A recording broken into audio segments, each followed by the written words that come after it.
ஏகம்பத்துரையந்தாய் போற்றி பாகம் வெண்ணுரானாய் போற்றி காவாய் கனகத்திரளே போற்றி கைலை மலையானே போற்றி போற்றி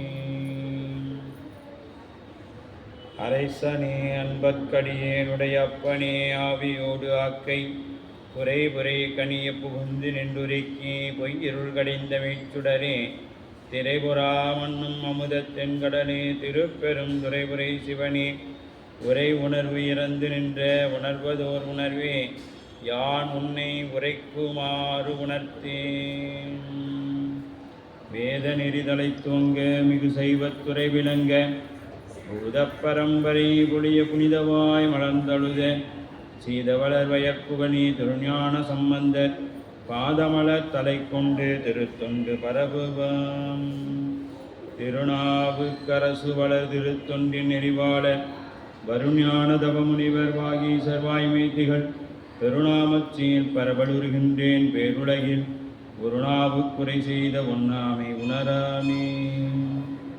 நேசம் நிறைந்த உள்ளத்தார் நீளம் நிறைந்த மணிகண்டத்தில் ஈசன் அடியார் பெருமையினை எல்லா உயிரும் தொலையெடுத்து தேசம் உய்ய திருத்தொண்டர் தொகை முன்பணித்த திருவாளன் வாசமலர் மென்கழல் வணங்க வந்த பிறப்பை வணங்குவான். எழுதரு மறைகள் தேரா இறைவனை எண்ணில் கண்கொள் ஒளிதரு காலத்து என்றும் பூசனை விடாது செய்து தொழுதகை தலைமை தேர தொழும்பு கண்ணீருள் மூழ்கி அழுது அடியடைந்தன்பன் அடியவர் கடிமை செய்வோம். தூக்கு சீர் பரவு திருத்தொண்டர் தொகை விரிய வாக்கினால் சொல்ல வல்லவிரான் எங்கள் வாக்கிய பயனா பதி குன்றைவாள் செக்குளானடி சென்னி இருத்துவான். ஈராண்டில் சிவஞானம் பெற்றுயர்ந்த மேகண்டாரணித்தாள் போற்றி நாராண்ட வல்லடியாறு கருள் புரிந்த அருளுந்தினற்றால் போற்றி நீராண்ட கடந்தை நகர் மறைஞான சம்பந்தர் நிழற்கால் போற்றி சீராண்ட தில்லை நகர் உமாவதியார் சம்பதும திருத்தாள் போற்றி போற்றி. அங்கனன் கைலை காக்கும் அகம்படி தொய்மை கொண்டு நம் குரு மரபிற்கெல்லாம் முதல் குருநாதனாகி பங்கயம் துளவும் நாரும்பே திரவடை பொறுத்த செங்கயம் பெருமானந்தி சீரடி கமலம் போற்றி. கைலாய பரம்பரை சிவஞான போத நெறிகாட்டும் பெண்ணை பயில்வாய்மை மெய்கண்டான் சந்ததிக்கோர் மெய்ஞான பானுவாகி பயிலாரும் பொழில் திருவாபடுதுறைவாள் குரு நம சிவாய தேவன் சைலாகு மரவுடையோன் திருமடவு நீர் ஒளிதலைக்கமாகும். இல்லாமல்ல இருவனுடைய பேருள் கருணையும் குருவருளும் முன்னின்றல் செய்ய குன்றை பதிவால் தெய்வ சேக்கலார் பெருமானார் அன்பு செய்யப்பட்ட பெரிய புராணம் என்னும் திருத்தொண்டர் புராணத்தை தொடர்ந்து சிந்திக்கவும் வழிபாடு செய்வதற்கும் நம் தமக்கு வாய்ப்பு கிடைத்துள்ளது.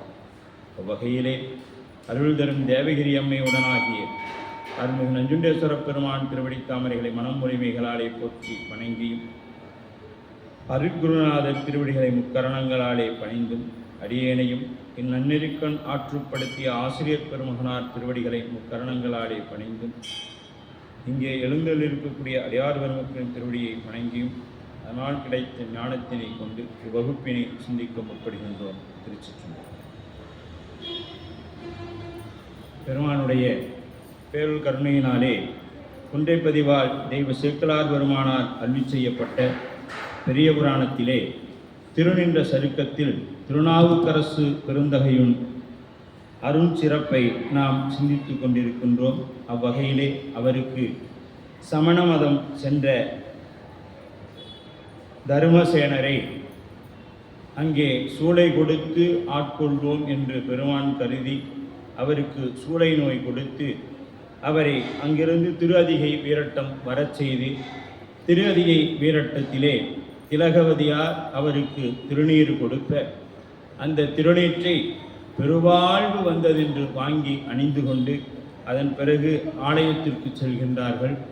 அதை சென்ற வகுப்பிலே நாம் மிகவும் சிறப்பாக சிந்தித்திருந்திருந்தோம்.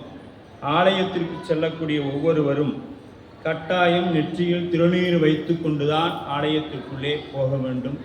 அதற்கு உதாரணங்களாக ஒரு காவல்துறையில் இருக்கக்கூடிய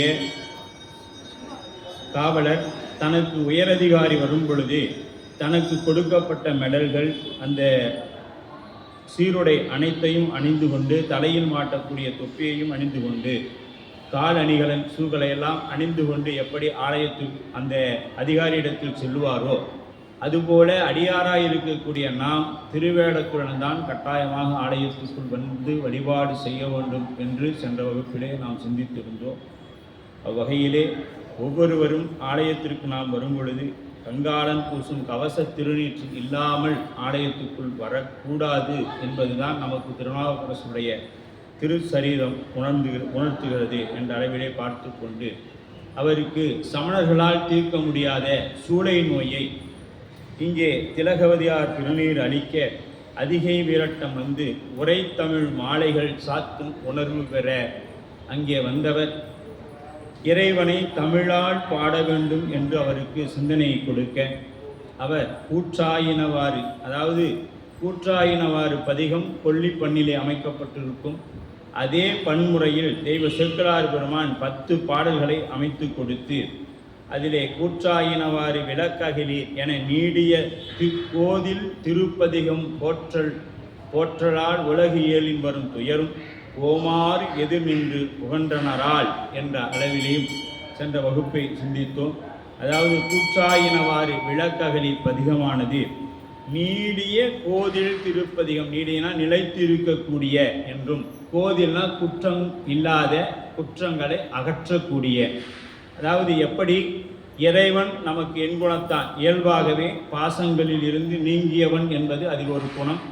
அதிலே இருக்கக்கூடிய இறைவன் எப்படி ஆன்மாக்களை முக்தி பெறச் செய்கின்றானோ அதுபோல் குற்றமில்லாத பதிகம் என்று சொல்லப்படக்கூடிய கூற்றாயினவாறு பதிகம் நாம் பாராயணம் செய்தோமே ஆனால் நம்மிடத்தில் இருக்கக்கூடிய குற்றங்களை சிறிது சிறிதாக களைந்து நம்மை தூய்மை செய்து இறைவனிடத்திலே சேர்ப்பதில் எந்த விதமான ஐயப்பாடும் இல்லை என்பதை உணர்த்தும் முகத்தானாக நீடிய கோதில் திருப்பதிகம் என்று போற்றல் உலகு ஏழினும் வரும் துயரும் போமாறி எதிர் நின்று புனைந்தார். உலகம் 7 உலகத்திலும் இருக்கக்கூடிய துயரங்கள், எந்த உலகத்துக்கு போனாலும் நமக்கு துன்பங்கள் உண்டு.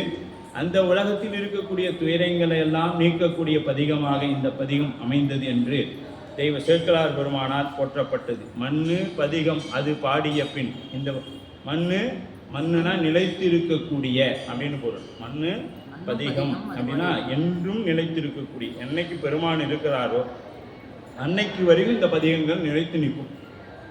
5 எழுத்து அனாதி, இறைவனும் அனாதி, ஆன்மாவும் அனாதி.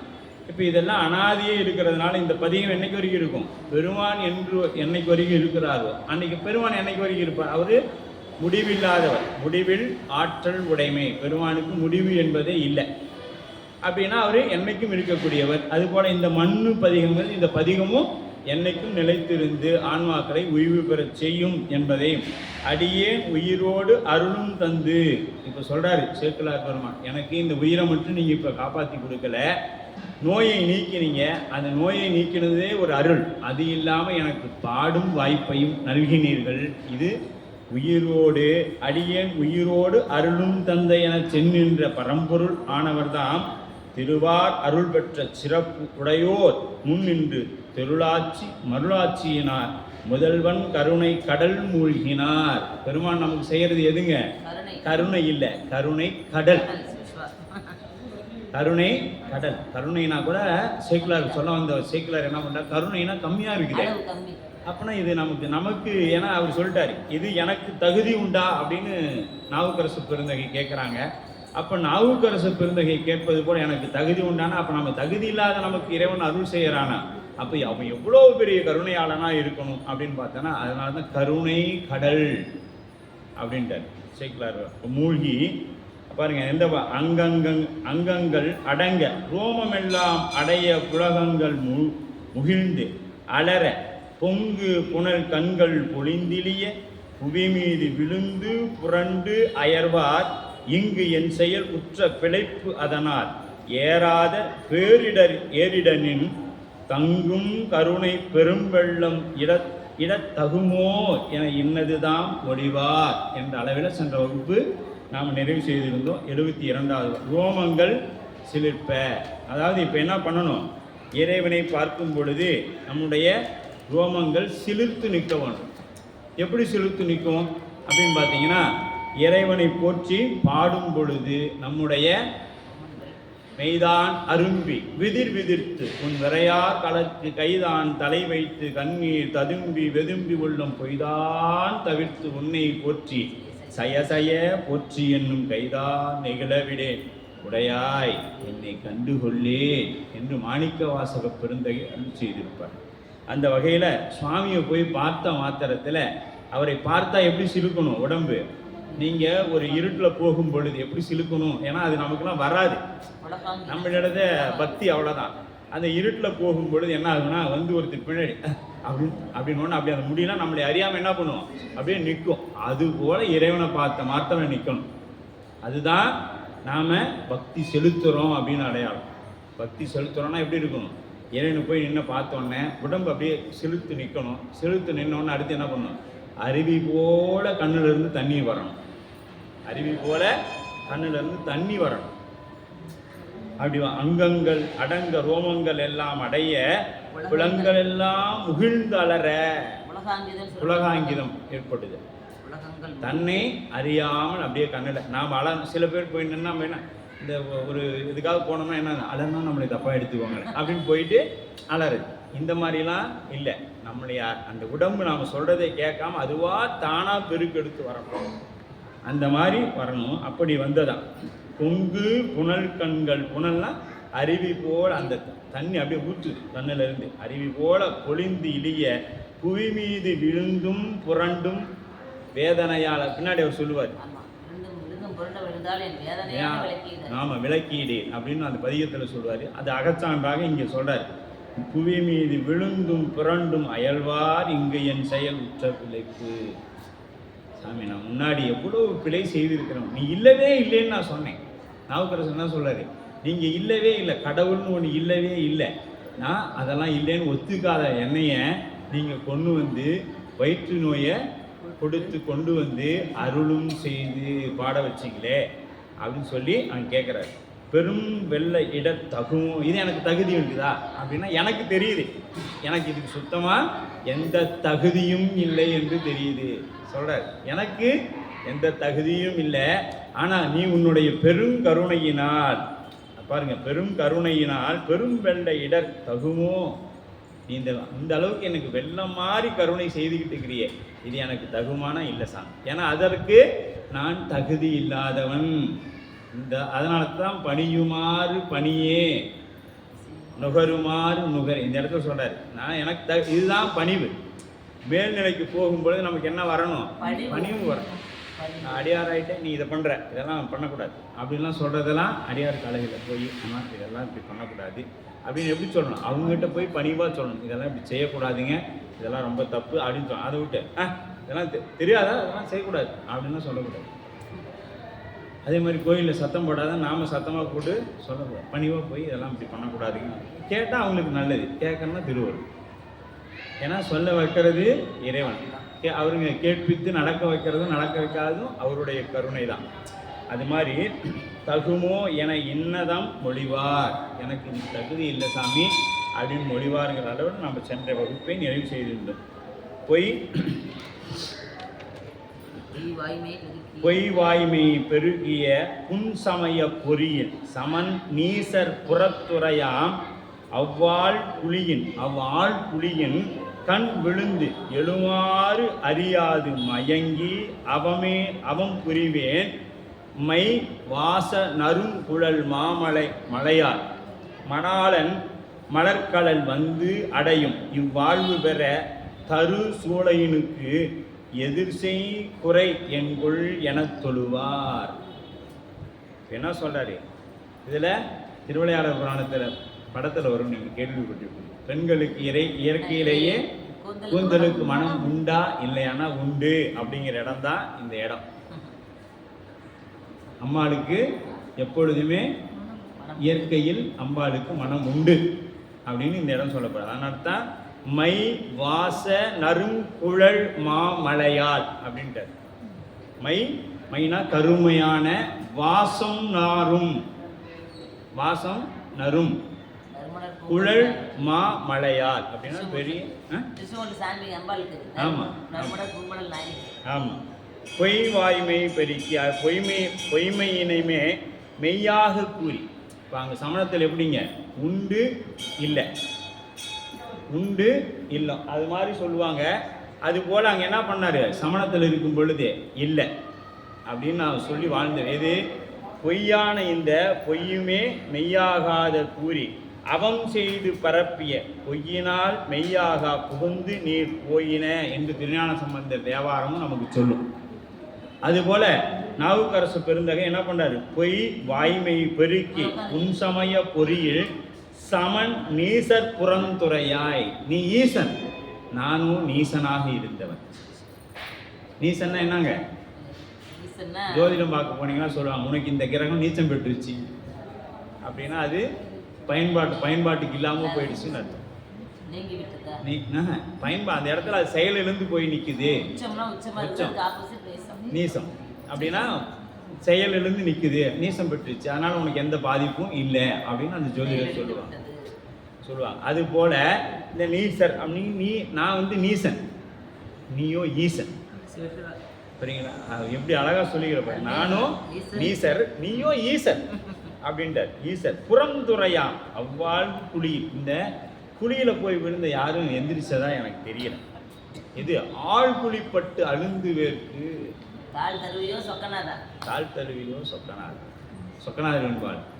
அந்த குழியில விழுந்த யாருமே மீண்டும் எந்திரிச்சு வந்ததா சரித்திரமே இல்லை. ஆனா என்னை எழுப்பி வந்து தேவாரமும் பாட வச்சிங்க சுவாமிகிட்ட சொல்றாரு. இந்த குழியில விழுந்தவன் அதனால தான் எடுக்கும் வாக்கதை. யாரெல்லாம் பெரிய புராணம்ங்கிற வார்த்தையை சொல்கிறேன், திருத்தொண்டர் புராணம்னு சொல்கிறோமோ, ஆணவ மட குடியிலிருந்து நம்மளை பெருமான் எடுத்துட்டான்னு அர்த்தம். பெருமான் நம்மளை எடுத்துட்டான் அப்படின்னு அர்த்தம். அப்போ பொறியில் சமன் நீசர் புறந்துரையாம். இது எப்படின்னா புறப்புற சமயம். சமணம் எப்படிப்பட்ட சமயம், புறப்புற சமயம். இது என்னங்க புறப்புற சமயம், இதெல்லாம் சைவ சித்தாந்தத்தில் இருக்குது. அகச்சமயம், அகப்புற சமயம், புறசமயம், புறப்புற சமயம். இது புறப்புற சமயத்தில் கடைசியில் இருக்குது. இவங்களுக்கான சீட்டு எங்க, கடைசியில் உட்காரு நீ. ஏன்னா நீலாம் 5 கொள்கையை வைத்திருக்கக்கூடியவன். 5 கொள்கையை நம்ம 36 தத்துவத்தில் 5 ஏற்றுக்கிறவங்க இவங்கெல்லாம். அதனால நீ கடைசி சீட்டில் உட்காந்துக்கன்னு சொல்லி உட்கார வச்சுருவாங்க. 36 ஏற்றுக்கிறவங்க முதல் சீட்டில் அப்படின்னு உட்கார வச்சுருவாங்க. அப்படி அறியாது மயங்கி அவமே புரிஞ்சேன். அவன் மனம் நல்லதெல்லாம் செய்யவே இல்லை, நான் எல்லாம் செய்தது பூரா தீங்கு. ஆனால் நீயே எப்படிப்பட்ட அறியாது மயங்கி சமன் நீசர் அப்படின்ட்டார். கொலையும் பொய்மையும் இளவென்று கொடும் தொழில் புரிவோம். நாங்கள் எப்படின்னா கொலையெல்லாம் செய்யக்கூடாது. மயில் பீலி கொண்டு தான் கூட்டிகிட்டு நடப்பாங்க. மயில் பீலி கொண்டு கூட்டிகிட்டு நடப்பாங்க. தலையில் என்ன ஆகிடும், கிருமிகள்லாம் வந்துடும் சொல்லிட்டு பல்லு விளக்க மாட்டாங்க, குளிக்க மாட்டாங்க, கீழே அமர்ந்து சாப்பிட மாட்டாங்க. நின்று உண்ணும் அமணர்கள். நாம் சைவர்கள் நின்றுட்டு சாப்பிடக்கூடாது. ஆமாம், அதை வாங்கிட்டு போய் ஒரு ஓரமாக உட்காந்து சாப்பிடணும். நாம் சைவர்கள் நின்று கொண்டு சாப்பிடக்கூடாது. அதனால தான் அந்த காலத்தில் பெரியவங்க சாப்பிடும்பொழுது ஏன்டா நின்றுட்டே உட்காந்து சாப்பிடு அப்படின்னு சொல்லுவாங்க. அப்படிமா நின்றுட்டு சாப்பிடக்கூடாது. இது சமணர்கள் உட்காந்து சாப்பிட மாட்டாங்க. ஏன்னா உட்காந்து அந்த இடத்துல இருக்கிற புழு பூச்சியெல்லாம் செத்து போயிடும், பல்லு விளக்குனா வாயில் இருக்கிற கிருமி செத்து போயிடும். இப்படிலாம் நினைக்கிற இவங்க எப்படி பண்ணுவாங்கன்னா பின்னாடி எப்படின்னு சொல்லுவார் நாவுக்கரசர் புராணத்தில். நம்ம வாழ்வில் இதெல்லாம் புத்தனும் சமணனும் தீங்கு செய்ய மாட்டானான்னு பார்த்தீங்கன்னா கட்டாயமாக செய்கிறான். இது நீங்கள் இலங்கையில் பார்த்துருக்கலாம். ஏறக்குறைய இப்போ ஒரு 10 ஆண்டுகளுக்கு முன்பு, ஒரு 8-9 ஆண்டுகளுக்கு முன்பு இலங்கையில் என்ன பண்ணாங்க, அத்துணை தமிழர்களையும் ஒரு ஒட்டு துணி இல்லாமல் ஆண் பெண் குழந்தை அத்தனையும் சுட்டு கொண்டாங்க. அத்தனை குழந்தைகளையும் என்ன ஒரு துணி இல்லாமல் அத்தனை பேரையும் சுட்டு கொண்டவங்க தான் யாருங்க, புத்தத்துறை. இப்போ இல்லை, நம்ம மாணிக்கவாசர் காலத்திலிருந்து அதுக்காக போராடி கொண்டு இருக்கிறாங்க. இவங்க அதாவது பொய்யவே பேசி இது உண்மைன்னு சொல்லுவாங்க. அப்படிப்பட்டவங்க இல்லாத இருக்குதும்பாங்க. இந்த ஒரு திரைப்படத்தில் வரும் ஆனால் வராது. அது மாதிரி உண்டு இல்லை, இதுதான் மந்திரம். நாத்தி உண்டு இல்லை, இத்தும் பின்யும் இத்தும் பின் இம் அப்படின்னு சொல்லி சொல்லப்படும். சரிங்களா? இப்படி அவங்க மந்திரங்கள் எல்லாம் இப்படி இருக்கும். அப்படிப்பட்ட நீ எப்படிப்பட்டனா வாசங்கள் நிறைந்தவர். யாரு? அம்பாளின் கூந்தலோ வாசங்கள் நிறைந்தது. அவங்க இருக்கக்கூடிய வாசம் மாமலையால் மணாளன், நீ அவங்களுக்கு மணாளானா இருக்கும். மலர்குழலால் வந்தடையும் இவ்வாழ்வு பெற தரும் சூளை. நான் சாமி உன்னை நான் அப்புறமேட்டு கூப்பிட்டுக்கிறேன் சொல்றாரு. யாருங்க? நாவுக்கரசு சொல்றாரு, சாமி உங்களை நான் அப்புறமே வணங்கிக்கிறேன், முதல்ல நான் அந்த சூளை நோயை வணங்கிக்கிறேன். சூளை நோயை நான் முதல்ல வணங்கிக்கிறேன் அப்படின்னு சொல்லி சொல்றாரு. இது எப்படிங்க? போய் சூளை நோய் இறைவன் தானே கொடுத்தான் அப்படின்னா, ஆமாம் எல்லாமே இறைவனால் நமக்கு கொடுக்கப்பட்டது தான். ஆனால் என்னன்னா இப்போ நாம் என்ன பண்ணுறோம், ஒரு 2 நண்பர்கள் சேர்ந்து ஒரு தொழில் பண்ணுறோம் அப்படின்னு வச்சுக்குவோம். ஏதாவது ஒரு தொழில் செய்து கொண்டு இருக்கிறோம், அல்லது நண்பர்கள் சேர்ந்து ஏதாவது ஒன்று பண்ணிகிட்டு இருக்கிறோம். பண்ணும் பொழுது ஒரு நண்பர் என்ன பண்ணுறாரு, அந்த தொழிலில் ஒருத்தனை இவர் என்னன்னா கடின உழைப்பாளி. அவன் என்ன பண்ணிடுறாரு, எந்த பணமும் இல்லை உனக்கு, இதெல்லாம் இல்லை, இது வரைக்கும் வந்ததெல்லாம் லாபம் நஷ்டம் சரியாக போச்சு, இதுக்கு மேலே தொழில் இல்லை, ஒன்று நீ நடத்து இல்லை நான் நடத்துகிறேன், நீ வெளியில் போன்னு சொல்லிடலாம். போட்ட முதல்லாம் விட்டுட்டு இவர் என்ன பண்ணுறாரு, வெளியே வராரு. ஏன்னா அந்த துரோகம்லாம் அனுபவிக்கிறவங்களுக்கு தெரியும்.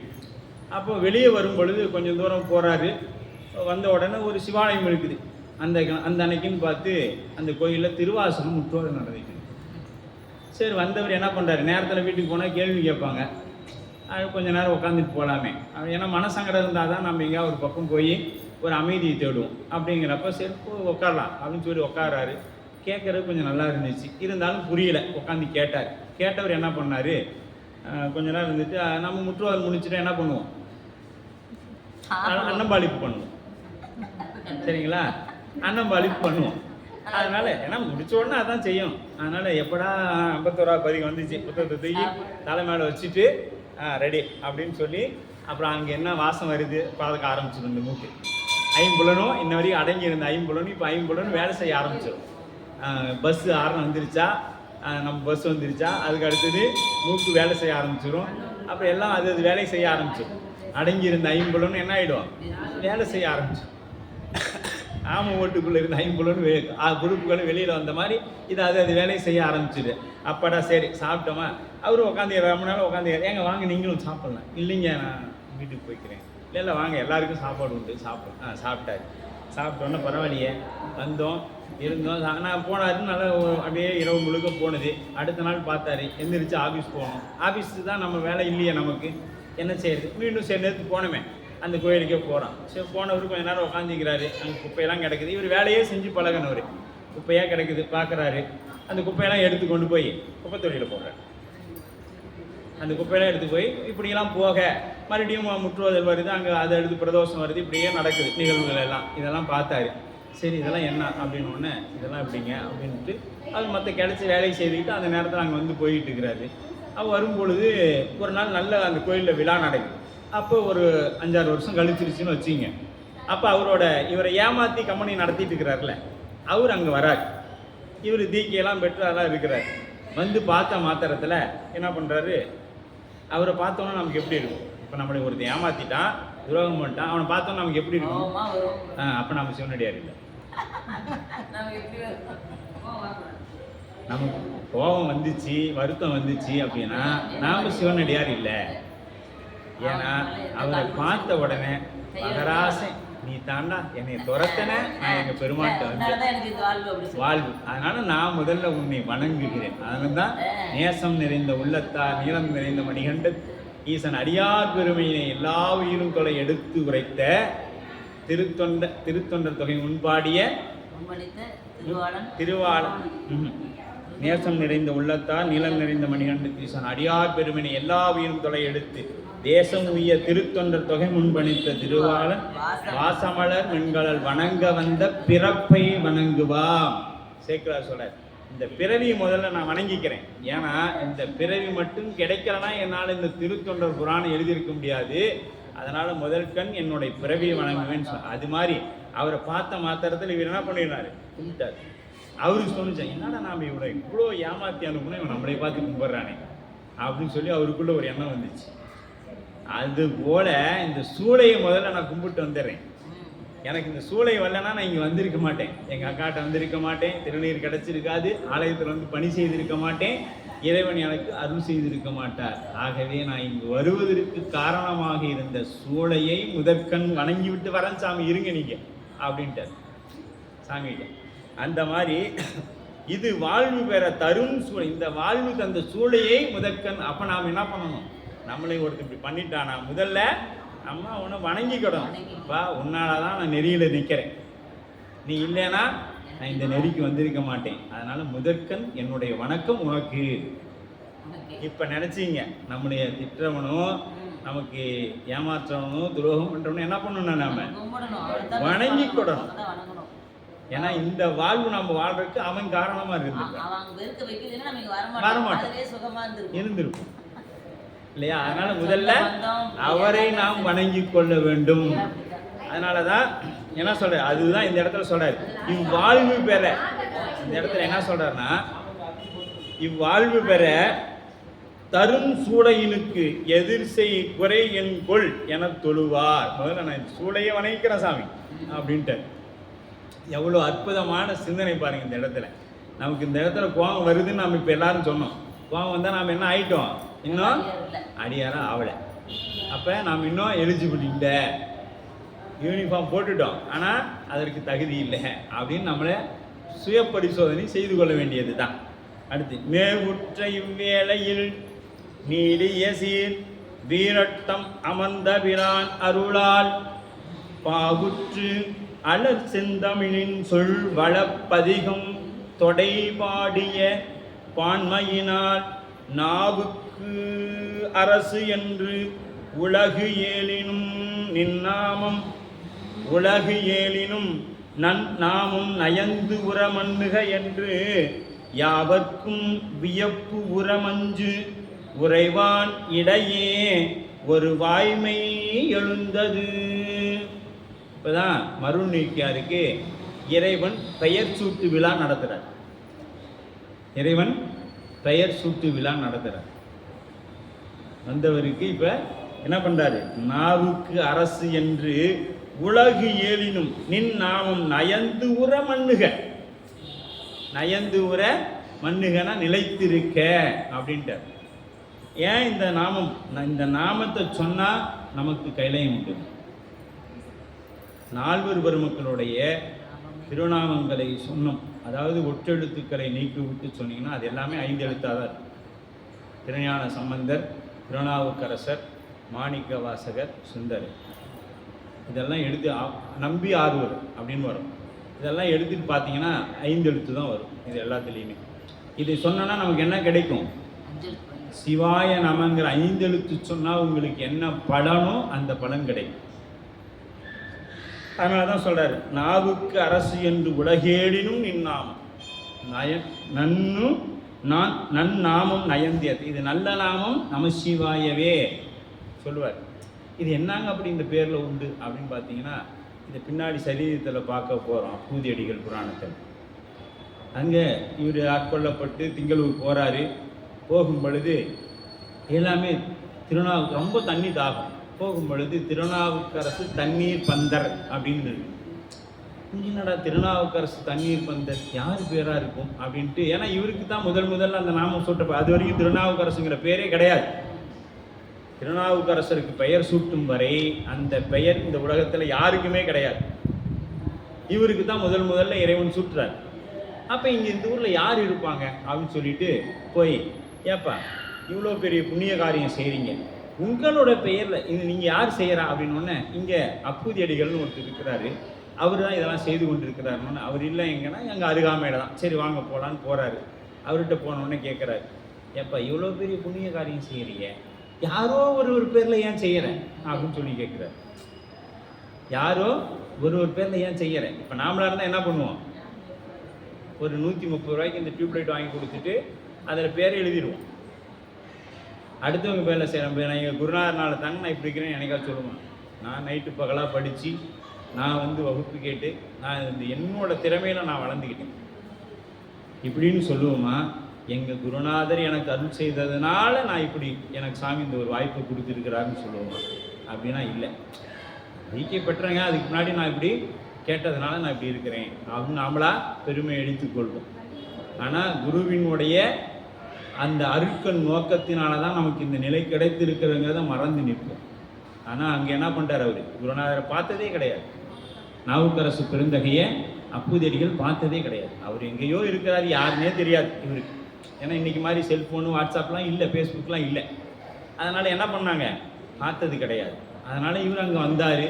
நீ உன்னோட பேரில் செய்யாமல் யாரோ ஒரு பேரில் சொன்னான். அது மட்டும் இல்லாத இவர் சொல்கிறார், அவன் யாருன்னே தெரியாது, நீ அவன் பேர்லாம் செய்கிறிய, அது உங்கள் அப்பா அம்மா பேர் உன் பேர் வைக்கலாம்ல அப்படின்னு சொல்லி கேட்க, முதல்ல எந்திரி நீ அப்படின்ட்டு. அந்த புராணம் வரும்பொழுது உங்களுக்கு இதுவரை அவரை வணங்கி வந்தவர் இப்பொழுது நீங்கள் எந்திருங்க அப்படின்னு சொல்கிறார். நீங்கள் அப்படி சொல்கிற மாதிரி இருந்தால் நீங்கள் நவுந்து போயிடுங்க அப்படிங்கிற. இதெல்லாம் பின்னாடி நாம் அந்த சரீரத்தில் பார்க்க போகிறோம். ஏன்னா அந்த அளவுக்கு அந்த பெயரை சொல்லியே முக்தி அடைந்தவர் அப்பூதியடிகள். திருநாவுக்கரசு எதை தொட்டாலும் அவங்க வீட்டில் திருநாவுக்கரசு திருநாவுக்கரசு திருநாவுக்கரசு இப்படிதான் இருக்கும்.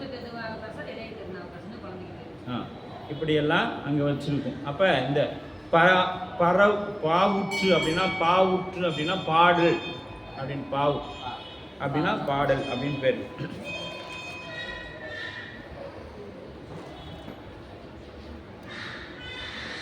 மேவுற்ற இவ்வேளையில், மேவுற்ற இவ்வேளை சூளை அந்நின்ற நிலைக்கண் அகன்றிடும் முதல்வன் கருணையினால் மூழ்கி துதித்த தொழும் அச்சமயம் சீர் நீடிய அப்படின்னா, சீர்னா புறமெரித்த அன்று போல் திருவருள் என்றும் நீடித்திருக்க. புறமெரித்த அன்னைக்கு எப்படி அந்த அருள் இருந்துச்சோ அன்று போல் என்றும் நீடிச்சு அமர்ந்த விரும்பி எழுந்தருளிய பாவுற்று அப்படின்னா தமிழ் இலக்கணங்களுள் வரம்பு படுத்தும் பாவின் இலக்கணம் முற்று அமைந்தது. பா அப்படின்னா பாடல் அப்படின்னு சொல்கிறேன், அது சொல்லப்படுது. அலர்தல் அப்படின்னா பா உறுதல் அப்படின்னா தமிழ் இலக்கணத்துள் வரம்பு. இந்த ஒரு பா இப்படி வெண்பா கட்டளை கழிப்பா அப்படின்னு சொல்கிறோம் இல்லைங்களா. அப்போ அது ஒரு பா அப்படின்னா ஒரு பாடல் அப்படின்னு பொருள். அப்போ அலர்ந்தார் அப்படின்னா மலர்ந்தார். எப்படி?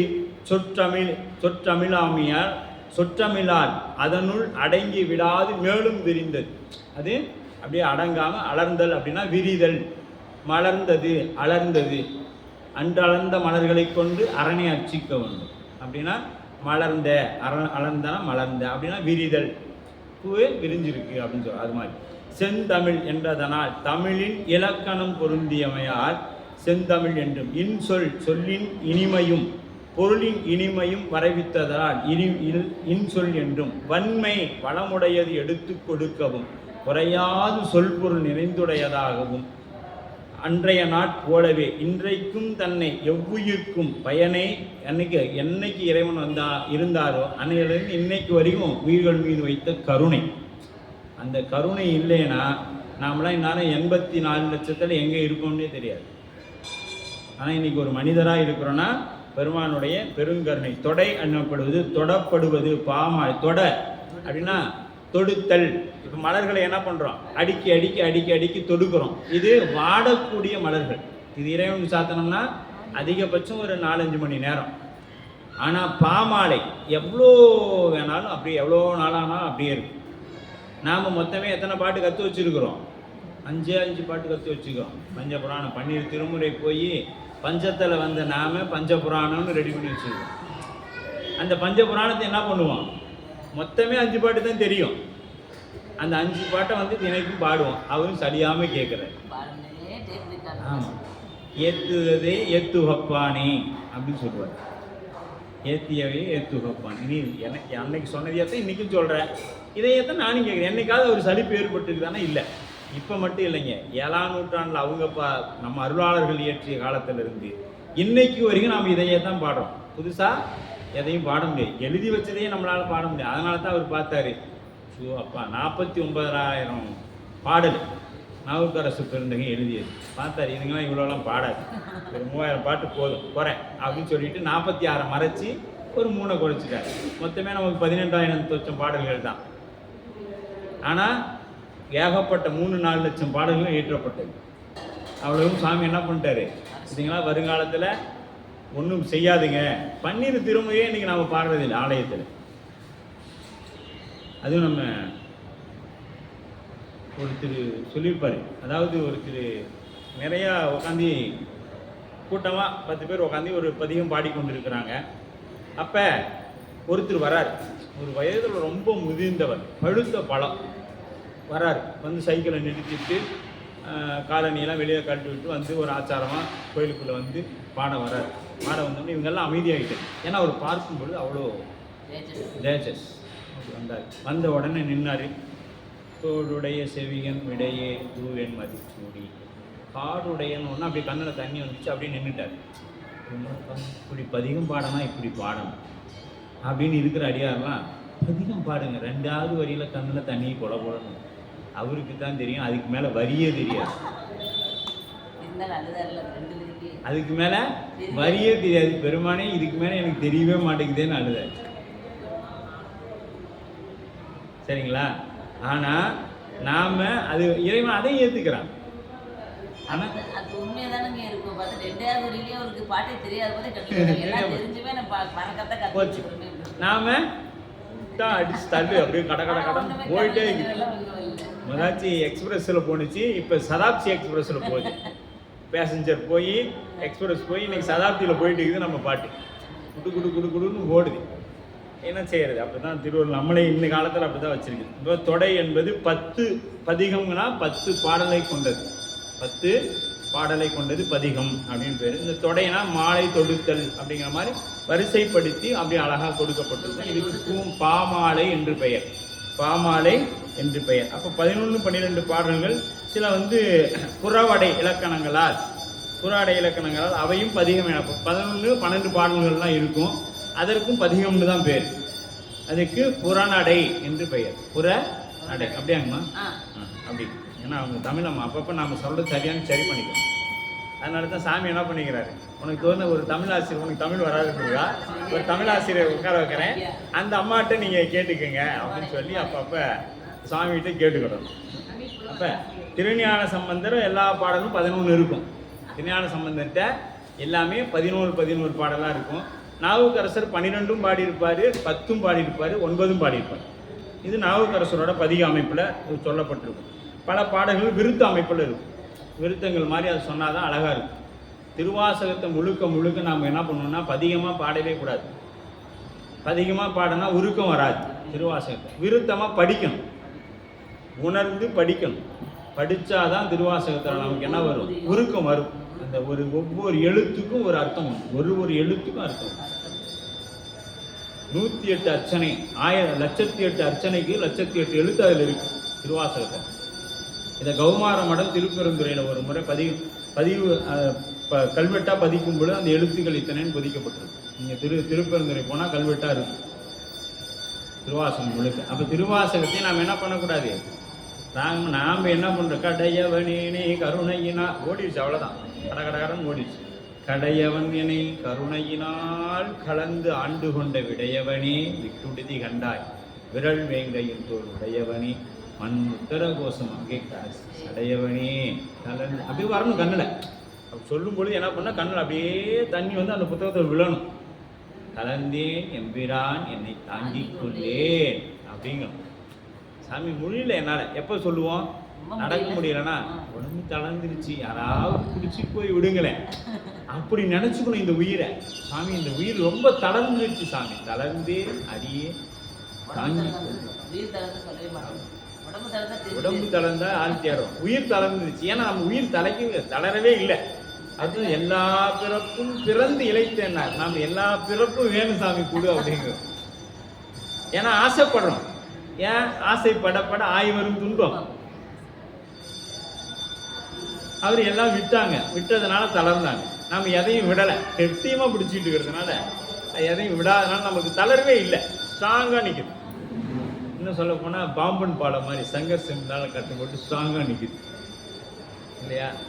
அது மாதிரிலாம் இருக்கக்கூடாது. தளர்வு வேணும்.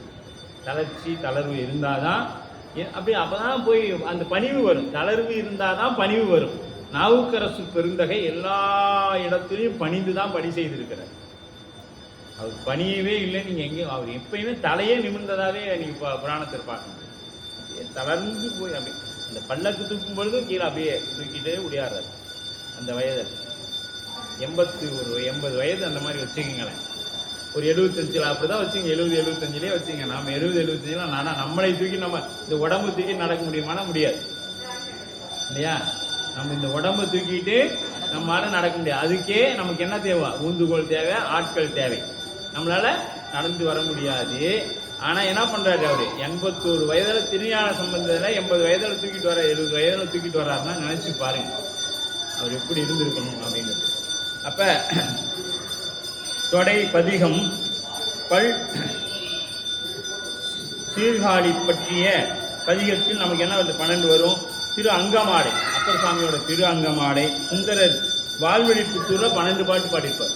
சுந்தரர் வாழ்வழிப்புத்தூரில் 12 பாடல் பதிவிருப்பார் அப்பர் சாமி. சிந்தை பரியானை என திருவையாற்று திருவிருத்த பதிகத்தில் 20 திருப்பாடல்கள் இயற்றியிருப்பார். திருவையார் பதிகத்தில் திருவையாறு தளத்தில் 20 பாடல் இயற்றியிருப்பாங்க. சித்த தொடை திருக்குறுந்தொகை 30 திருப்பாடல்களும் இயற்றப்படும். 30 பாடலும் இருக்கும். அப்பர் சாமியில் 30 பாடல்களும் இருக்கு. 20-30 பாடல்கள் இருக்குது. இதுக்கு பல்வகை பொருளையும் தொகுத்து கூறுவது என்று கூறப்படும். பதிகம்னா பல்வகை பொருளையும் தொகுத்து கூறக்கூடியது. அதனால் அதற்கு பதிகம் என்று பெயர் அப்படின்னு சொல்ற. நாவுக்கு அடுத்து சொல்ற பாருங்க. பாவுற்ற செந்தமிழ் சொல் வளம் பதிகம் தொடைபாடிய பான்மையினால் நாவுக்கு அரசு என்று உலகு ஏழினும் நின் நன்னாமும் நயந்துர மண்ணுக. சொன்னது யாருங்க? பெருமான். அதிகை வீரட்டத்தில் இருக்கக்கூடிய பெருமான். கீழே பாருங்க. ஒரு வாய்மை எழுந்தது. எங்க? அசரீரி வாக்கு எழுந்தது. அசரீரி வாக்கு எழுந்தது என்று யாவர்க்கும் வியப்புற மஞ்சு உறைவான் இடையே ஒரு வாய்மை எழுந்தது நன்னாமும் அப்படின்னு சொன்னார். மஞ்சு உறைவான் மேகங்கள் தங்குமிடமாதலால் உலகு தன்மையும் உயிர் உதவி குறிப்பு உதவிக்கு, அதாவது உலகுக்கு எப்படி அந்த மஞ்சு உரை அப்படின்னா அந்த சூரியன் வரக்கு மேகம் மறைத்து கொண்டிருக்கும். மேகம் என்ன பண்ணுங்க? அந்த வெயில மறைத்து, சூரிய ஒளியை மறைத்து கொண்டிருக்கும். அது போல நம்மளை என்ன மறைத்து இருக்குது? மாயை என்கின்ற அறியாமை ஆணவம் நம்முடைய உயிரை மறைத்து நிற்கிறது. இறைவன் யாருன்னு தெரியாத அளவுல மறைத்து நிற்கிறது அப்படின்னு சொல்ற. அப்ப வானிடை ஒரு வாய்மை, வானத்திலிருந்து ஒரு வாய்மை வருது. என்னன்னு? திருநாவுக்கு அரசு. இப்ப ஏன் வானிடத்தவள்னா நமக்கு 36 தத்துவங்கள்ல வாக்கு தத்துவம் மட்டும் என்ன பண்ணும்? சிவபெருமான்கிட்ட சுத்தமாயிலிருந்து வாக்கு தத்துவம் வரும். வாக்கு தத்துவம் எங்க இருந்து வரும்? சுத்தமாயிலிருந்து வரும். அப்ப சுத்தமாயிலிருந்து வந்தது எங்க இருந்து? அருள் சக்தியின் வழியாக நடக்கக்கூடியது சுத்தமாயில் இருக்கக்கூடியது. அதனால அது என்ன ஆயிடுச்சு? வான்வெளியிலிருந்து வந்து அப்ப அது இறைவனோட அசரீதி வாய்க்காக எடுத்து இறைவனது அசரீதி என்னும் திருவேணி என்று தோன்றும் தந்தாய் ஒளி ஏகம் வியம்பின்கண் வந்த அசை நிலை அப்பொருளை ஒளி என்றது. இதனால அதுக்கு ஒளி என்று சொல்லப்பட்டது. ஒரு வாய்மை. இத்தன்மை நிகழ்ந்தது ஒளினாவின் மொழிக்கு இறை ஆகிய அன்பரும் இந்நெடுநாள் சித்தம் திகழ் தீவினையேன் அடையும். சித்தம் திகழ் தீவினையேன் அடையும் திருவோ இது என்று செருண்டு அறியா அத்தன்மையான் ஆயராவணனுக்கு அருளும் கருணை திறம் ஆன அதன்மை தன்மை அறிந்து துதிப்பதுவே மேல் கொண்டு வணங்கினார் மெய்புறவே. இத்தன்மை நிகழ்ந்தது உளிநாவின் மொழிக்கு. இத்தன்மை அப்படின்னா இந்த நிகழ்ச்சி எப்பொருள் கொண்ட ஐந்தனுறுப்பாக வந்தது. ஏது பொருள் கொண்டு ஐந்தனுறுப்பாக வந்தது. நாவின் மொழி இறை ஆகி நாவுக்கு அரசு என்று வாய்மை எழுத்தின் அதனால் நாவுக்கு அரசு. அதனால்தான் நாவின் மொழிக்கு பூவினுக்கு அருங்கலம் பொங்குதாமரை, நாவினுக்கு அருங்கலம் நமச்சிவாயவே அப்படிங்கிற மாதிரி இந்த நாவுக்கு உரை தந்தது யாருங்க? சிவபெருமான். நாவுக்கரசு என்னும் வாய்மை எழுந்தது. அதனால் இந்நெடுநாள் இவ்வளவு காலம் இத்திருப்பெயர்களாய் உண்மை புரிந்து காலம் கழிந்து பற்றி இறங்கி கூறியபடி போற்றியதே போற்றாதே ஆற்றனால் போக்கினேனே. எங்க சொல்லுவாரு? பரவி வானோருக்கும் பிரம்மானே. திருப்புள்ளிருக்கும் வேலூர் பதிகத்துல சொல்லுவாரு, போற்றாதே ஆற்றனால் போக்கினேனே. பெருமானே, இவ்வளவு காலம் உங்களை நான் மறந்து இருந்திருக்கிறேன், இவ்வளோ காலமா நான் உங்களை மறந்து இருந்திருக்கிறேனே அப்படின்னு சொல்லி அதை ரொம்பமா என்ன பண்ணுவாரு, ரொம்ப அந்த பதிகத்துல உள்ளூர் அதெல்லாம் சொல்லியிருப்பாரு. சித்தம் நிகழ் தீவினையேன், இந்த நீண்ட நாளும் தீவினையே விளங்கிய சித்தமுடையன் இப்பெரிய விடையனூர்க்கு எவ்வாறு தகுதியுடையன் ஆவேன். இந்த நான் எல்லாம் சாமி நான் தீமையே செய்து கொண்டிருக்கிறேன், நீயோ நன்மையே செய்து கொண்டிருக்கிற, எனக்கு எப்படி இது தகுதியாகும் அப்படின்னு சொல்லி சொல்றார். எனக்கு எப்படி இது தகுதியாகும் அப்படின்னு சொல்றார். சித்தம் நிகழ் தீவினைய, என்னோட சித்தம் புத்தி எல்லாத்துலையும் என்ன இருக்குது? தீவினை தான் இருக்குது. ஏன்னா சமணத்தில் இருந்தோம். அதனால தான் தூங்கானை மாடத்துறை சுரக்குழந்தே உன் பொன்னார் திருவடி ஒன்று உண்டு விண்ணப்பம். ஏன்னா இந்த உடம்பு சமணத்தில் இருந்து அவன் கொடுத்ததை சாப்பிட்டு வாழ்ந்துருச்சு சாமி, நாளைக்கு இது என்ன ஆயிடுதா, ஏதாவது ஆயிட்டா இது சைவம்னு தெரியணும், அதுக்காக எனக்கு இடபக்குறியும் சூழக்குறியும் பதிதிங்க சாமின்னு கேட்குறாரு. எங்க தூங்கானை மாட சுடக்குழந்தை ரெண்டே பாடல் தான் கிடைச்சது நமக்கு. அதில் 2 பாடல்கள் தான் கிடைச்சது. அந்த 2 பாடலில் ஒரு பாடல் சொல்லியிருப்பார். எனக்கு உடனே பூதங்கள் அனுப்பி சாமி அது கொடுத்துட்டார். அப்படி இந்த நீண்ட நாளும் தீவினையை விளங்கிய சித்தமுடைய பெரிய திருவினைய அடைவதற்கு எவ்வாறு தகுதியுடையவன் திரு இதனையும் தீவினையே அடைவதுவோ. சாமி எனக்கு ஒரு தகுதி திரும்ப திரும்ப சொல்றாருங்க நாவுக்கரசர்.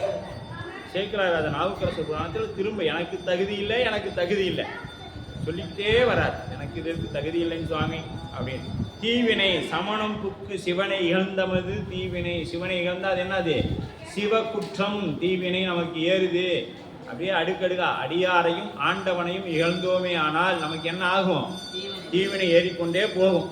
ஒரு அடியாரை பார்த்து நீங்கள் இகழ்ந்து சொல்கிறீங்கன்னா, அதனால தான் சத்தியநாயனர் என்ன பண்ணார்? நாக்கை பிடிச்சி அறுத்துட்டார். ஏன்னா அடியாரை இகழ்ந்து சொன்னால் அந்த வாயில் புற்றுநோய் வந்துடும். அந்த நாக்குக்கு புற்றுநோய் வரக்கூடாது. என்னென்ன பண்ணுறாரு? அவன் பின்னாடி படக்கூடிய சிரமத்தை படக்கூடாதுன்னு இப்போவே சத்தியநாயனர் கத்தியை வச்சு அறுத்துறார் நாக்கை. அப்போ சிரமப்படுறதுக்கு இப்போயே பற்று, அப்போயே கழிச்சிரு, ஊழ் கழிச்சிரு அப்படின்ட்டு பண்ணிடுறாரு.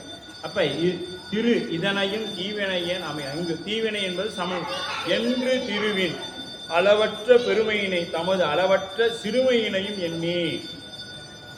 அளவற்ற யாவர்க்கு மேலாம் அளவிலா சீருடையான், யாவர்க்கும் கீழாம் அடிநாயன். பாருங்க சொல்லே எவ்வளோ மணிவாசல் போட்டோம். யாவர்க்கு மேலாம் அளவிலா சீருடையான். உன்னை அளந்து சொல்ல முடியாத சீர்னா என்னது? பெருமை உடையவன். அளவிலா சீரு பெருவுடையான். யாவர்க்கும் கீழாம் அடிநாயன். நான் இந்த நாயின்னு சொல்றாங்களே சாமி, அதோட மோசமானவன் நான். மாணிக்கவாசகர் எப்படி சொல்லிக்கிறாருங்க? நமக்காக தான் இதெல்லாம் சொல்றாரு. அவருக்கு நான் நாயிற்கடையாம் நாயேனை நயந்து நீயே ஆட்கொண்டாய், மாயப்பிறவி உன்வசமி. நாயை விட கேவலமானவன் நான், ஆனா என்னை என்ன பண்ற, நீயே உன் பக்கத்துல வச்சிருக்கிற அப்படின்னு சொல்ற. அது நாயின் ஆயினேன், நாயின் தலைமகன் ஆனேன், தீயே தெரிஞ்சுக்கணும்.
நாயே ஆயினேன் நாய் தலைமகன் ஆனேன். பாருங்க சொல்றாரு திருஞான சம்பந்தர். நாயனேன் ஆகினேன் நாய் தலைமகன் ஆனேன் தீயனேன் ஆயினேன் தீயது ஒரு வடிவமானேன் சொல்றாரு. தீயதுக்கு ஒரு வடிவம்னா அது நான். அன்புக்கு ஒரு வடிவம்னா கண்ணப்பர். அன்புக்கு வடிவம்னா கண்ணப்பரை நீங்கள் சொல்லலாம் சாமி. தீயதுக்கு வடிவம்னா என்னைக்கு சொல்லிடுங்க, இதுதான் தீயதோட வடிவம் அப்படின்னு சொல்லிடுங்க. அப்படி சொல்றாரு. தீயனேன் ஆயினேன் தீயது ஒரு வடிவமும் ஆனேன் மாயமாயினேன் மாயம் ஒன்றும் இல்லாத தூயனே ஆயினேன் தூயனல் மருந்தே அப்படின்னும். வளரும் பிறையான் அணியார் சடையான் மிளரும் சுடரோன் விடையேறும் செல்வன் தளர்வில் அடியேன் தனை ஆழ்வானே குளிரும் வயல் சூழ் குறுகா ஊரானே என்பது திருஞான சம்பந்தருடைய வாக்கு. பக்தராயினர் பரமனார் முத்தர் நால்வர்க்கு முதியனல் நான்மறை அத்தர் ஆரூரன் அமரர் கோணாடி சித்தம் துள்ளே சிந்திக்கின்றதே. சித்தத்துள்ளே சிந்திக்க அற்ப உயிராகி சித்தம் அப்படின்னா அற்ப உயிராகிய எனது சிந்தையுள் நின்று எப்பொழுதும் சிந்திக்க பெறுகின்ற வாய்ப்பை நீ நல்கினாய். நாம் எப்படிப்பட்டங்க அற்ப புழு சொல்றோம் இல்லையா, அதுபோல நான் அற்ப உயிராகிய எனக்கு சிந்தையுள் நின்று எப்பொழுதும் சிந்திக்க பெறுகின்ற வாய்ப்பை நல்கினாய். பாருங்க எப்படியெல்லாம் நம்ம அருளாளர் கேட்டுக்கிறாங்க. இதெல்லாம் எதுக்காக? நாம் அப்படி நிலையில இருக்கிறதுங்கிறதுக்காக அவர்கள் அதையெல்லாம் தன் மீது ஏற்றி கூறினார்கள் நம்முடைய அருளாளர். அத்தன்மையை ராவணன் இப்போ இங்கே வந்துட்டார். மீண்டும் எங்கே வந்துட்டார்? இந்த ராவணன் ஒருத்தர் இருக்கிறார். அவர் என்ன பண்ணார்னா, உன்னையுடைய மலை இழந்தெல்லாம் இருக்குதுன்னு தூக்கி வச்சுட்டு போறதுக்கு பார்த்தாரு. நீ அவருக்கு தண்டித்து அருள் செய்த. அதுபோல தான் எனக்கும் நீங்கள் செஞ்சுருக்கிறீங்க. ராவணனுக்கும் எனக்கும் பெரிய வித்தியாசம்லாம் இல்லை. அப்பர் சாமி சொல்றார், ராவனுக்கும் எனக்கும் பெரிய வித்தியாசம் இல்லை. அவனையும் தண்டிச்சிங்க, அருள் செஞ்சீங்க, என்னையும் தண்டித்து அருள் செய்திருக்கிறீங்க அப்படின்னு இந்த இடத்துல சொல்றாரு.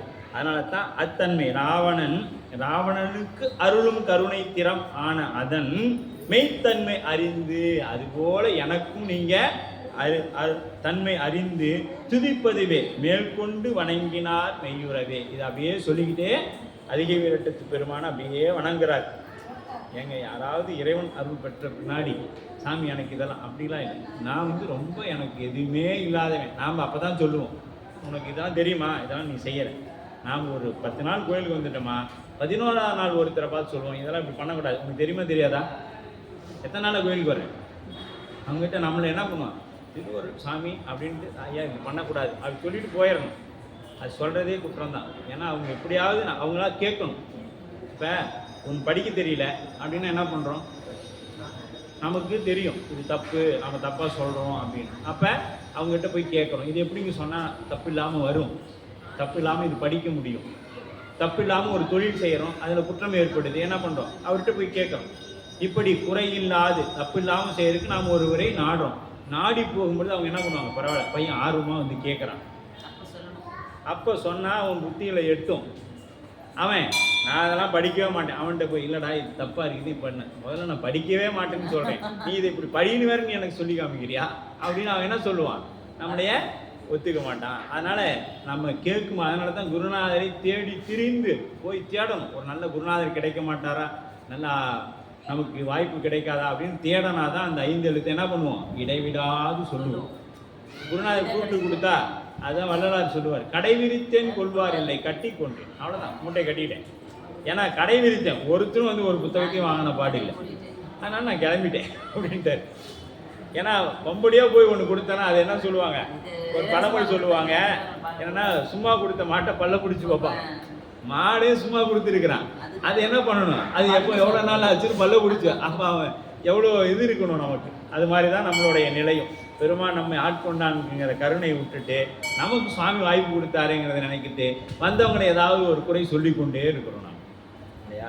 அப்படி அப்போ கருணை திறமை அதன் மெய்த்தன்மை தம்மை இகழ்ந்து பெரும் பிழை செய்தவனாயினும் அடைந்து துதித்த பொழுது வாழும் நாளும் வரமும் கொடுத்த கருணையின் மெய்மே. வாழும் நாளுன்னா எப்படி ராவணனுக்கு ஒரு வாள் கொடுத்தீங்களோ அது போல எனக்கு வாழ்நாள் கொடுத்தீங்க சொன்னான். எனக்கு வாழ்நாள் கொடுத்தீங்க அப்படின்னு சொல்லி சொல்கிறாங்க. நம்ம அப்படியே கொஞ்சம் அந்த லைட்லாம் போட்டு விட்டுருவாங்க யாரோ.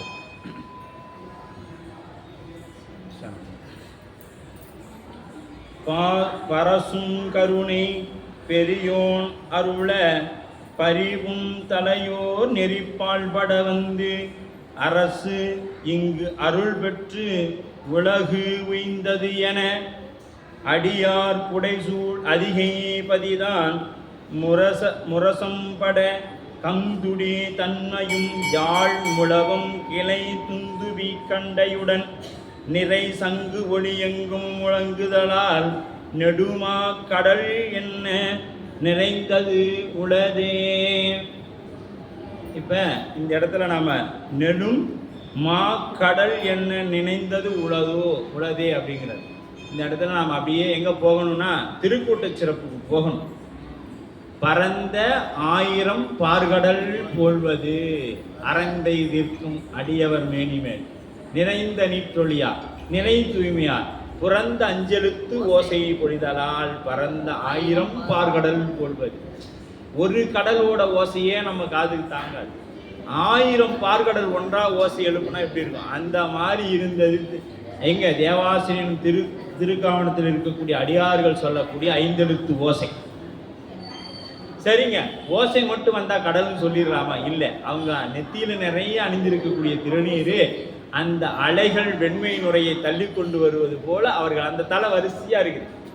பார்த்தீங்கன்னா எப்படி இருக்குது? அப்படி அலை வரிசையா வர மாதிரியே தெரிஞ்சது. அதனால 1000 பார்கடல் போல்வது அப்படின்னு சொல்றாரு இல்லைங்களா? அது மாதிரி இங்க என்ன சொல்றாரு? அந்த பரசும் கருணை பெரியோய்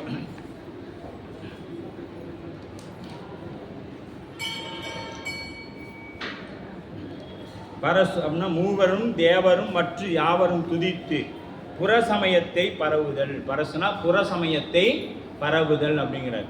பரவுதல் பெரியோன் அப்படின்னா சிவபெருமான் புறசமய நூல்களாகிய சிலப்பதிகாரத்தில் சொல்லப்படும் பிறவாயாக்கை பெரியோன் கோயில் அப்படின்னு சொல்லப்படும். பிறவாயாக்கை பெரியோன் கோயில் அப்படின்னு சொல்லப்படும். அது எங்க சொல்லுது? நமக்கு புறசமயமாக இருக்கக்கூடிய சமண நூல்ல சொல்லப்படுது சிலப்பதிகாரத்தில். அப்ப அவங்களே என்ன சொல்றாங்க? நம்ம சாமிக்கு பிறவி இல்லைன்னு ஒத்துக்கிறாங்க. அங்கேயே அவங்க ஃபெயில் ஆயிட்டாங்க, நம்ம தேர்ச்சி பெற்றுட்டோம் இல்லைங்களா? அப்ப அரசு திருநாவுக்கு அரசு அப்படிங்கிறது அருளை வியந்து பல வகையாலும் பரவப்பட்டது. அரசு அப்படின்னா திருநாவுக்கு அரசு என்பது பல வகையாலும் பரவப்பட்டது அப்படின்னு சொல்லுவான். பல பரி புன் தலையோர் அப்படின்னா அவங்க என்ன பண்ணுவாங்க? அந்த முடிய எல்லாம் அப்படியே புடுங்குவாங்க. என்ன பண்ணுவாங்க? மடித்தல் இருக்காது, கத்தி போட்டுலாம் எடுக்க மாட்டாங்க. ஒவ்வொரு முடியா அப்படியே புடுங்கிடுவாங்க.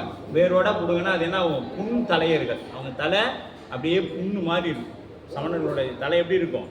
புண்ணு மாதிரி இருக்கும். அதனால அதற்கு புன் தலையர் அப்படின்ட்டார். முரசு புன் தலையர் பரிபுன் தலையர் நெறி பால்பட வந்து அந்த நெறியே இனிமேட்டு என்ன ஆயிடுச்சு? பால்பட இல்லாம போக வந்த அரசு இங்கு அருள் பெற்று உலகு உய்ந்தது. திருநாவுக்கரசு பெற்று உலகு உய்வு பெற்றது, உய்ந்தது.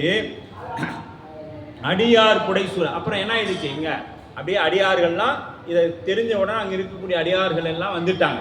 வந்த மாத்திரத்தில் என்ன பண்றாங்க? அடியார் புடைசூழ அதிகை பதிகம்தான் முரசு ஒலிக்குது. படகம் அப்படிங்கிற கருவி பாருங்க, என்னென்ன கருவி. இப்போ நாம் இந்த கைலைவாதியம் சொல்றோம் இல்லையா? அதில் என்னென்ன கருவிகள்லாம் இருக்குன்னு பாருங்க. முரசும் படகம் துடி தன்னுமை யாழ் முழவன் கிளை துந்துவி இதெல்லாம் அதில் இருக்குது. சங்கு ஒளி வெண் சங்கு இதெல்லாம் அங்கே இருக்குது. சங்கு ஒளி எங்கும் முழங்குதலால் இதால் அப்புறம் என்ன பண்ணுறது? ஆலயம் முழுக்க அப்படியே ஒரே சத்தமா இருக்குது. இப்போ என்ன ஆயிடுச்சு? இது கைலாயம் ஆயிடுச்சு. அதனால தான் அடியார்கள் எங்கே இருக்கிறாங்களோ அது கைலாயம். இதை நாம உணரலாம். அடியார் திருக்கூட்டத்தோடு இருந்தோம்னா இதை உணரலாம். எப்படி உணரலாம்னா அவங்க அந்த சிவாய நம பதிகம் பாடுறது, இந்த கைலைவாதியம் வாசிக்கும் பொழுது அங்கே இருந்தோம்னா கைலம் எப்படி இருக்குன்னா அப்படிதான் இருக்கு. அப்படிதான் இருக்கணும், உணரணும். இதை வந்து நம்ம கண்ணால் பார்த்து ரசிப்பதை விட உள்ளத்தால் உணர வேண்டும். அது உயிர் அனுபவிக்கணும். உயிர் அனுபவிச்சதுனா தான் அப்பதான் சொன்னார் இல்லையா, மெய்தான் அரும்பி இது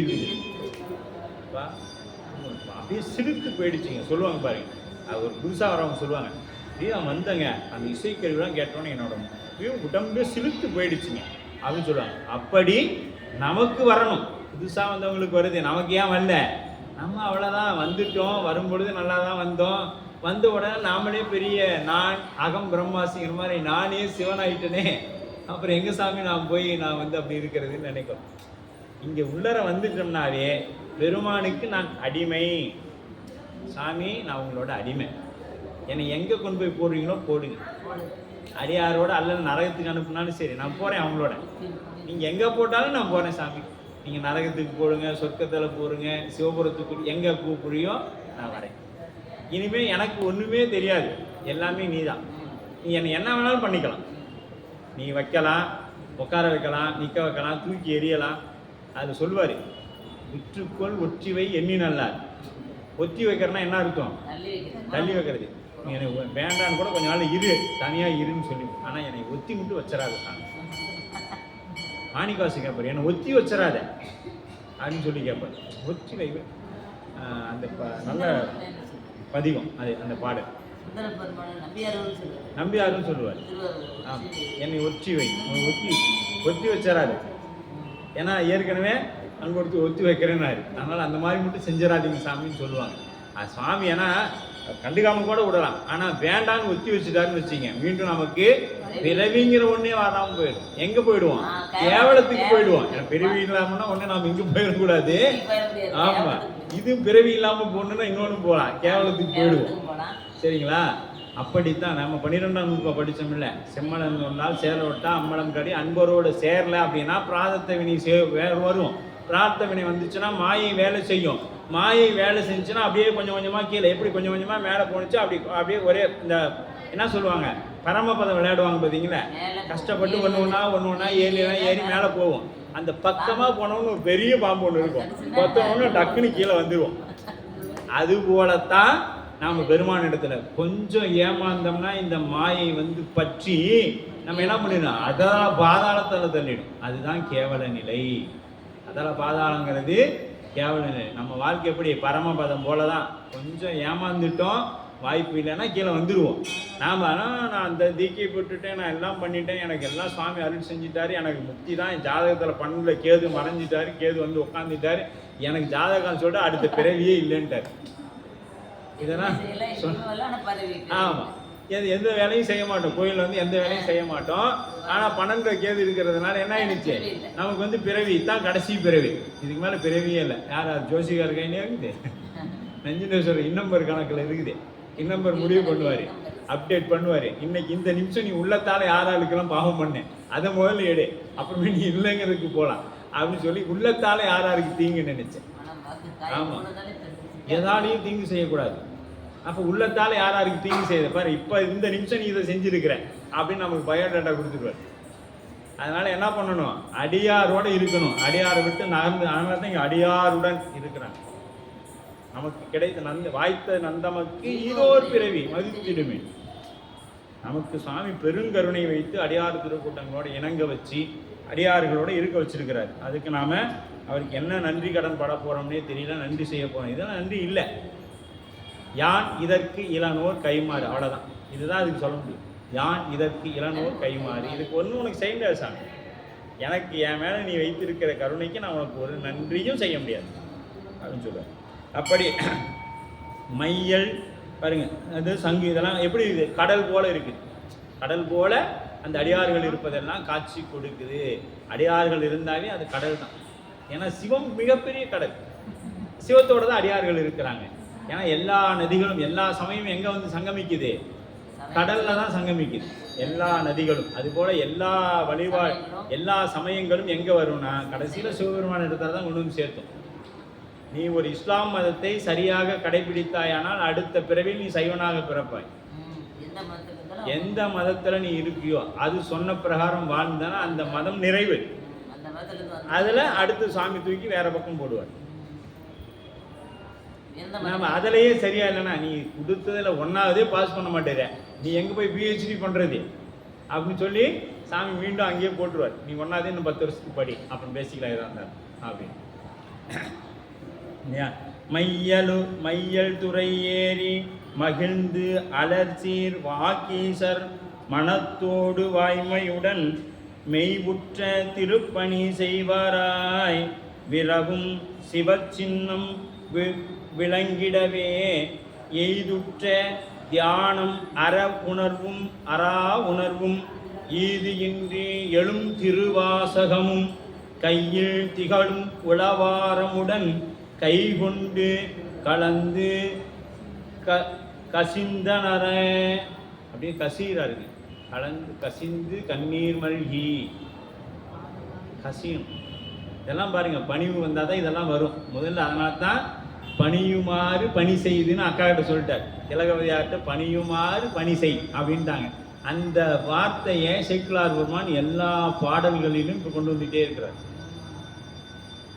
நான் கீழானவன், நான் நாயை விட கேவலமானவன், இப்படி எல்லா இடத்துலையும் சொல்லிடு. இங்கே கலந்து கசிந்து கசியணும். கசிவு எப்போ ஏற்படும்?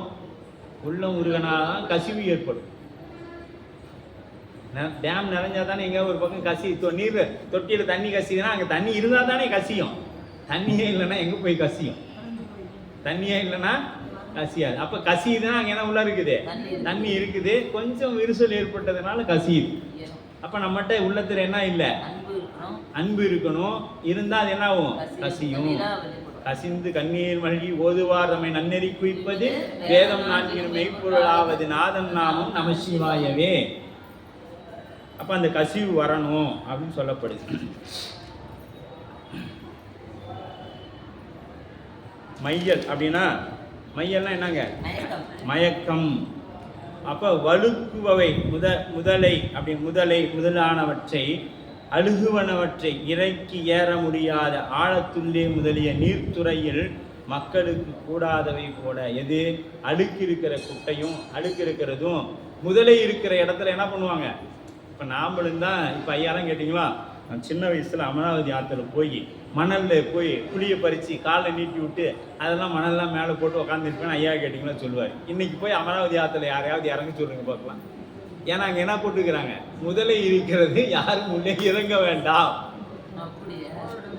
அப்படின்னு போட்டாங்க. அதனால் என்ன பண்ணுறாங்க? அது இருக்குதோ இல்லையோ யாரும் கீழே இறங்குறது இல்லை. அந்த பாலத்தை விட்டு இன்னைக்கு வரையும் யாரும் கீழே இறங்குறது இல்லை.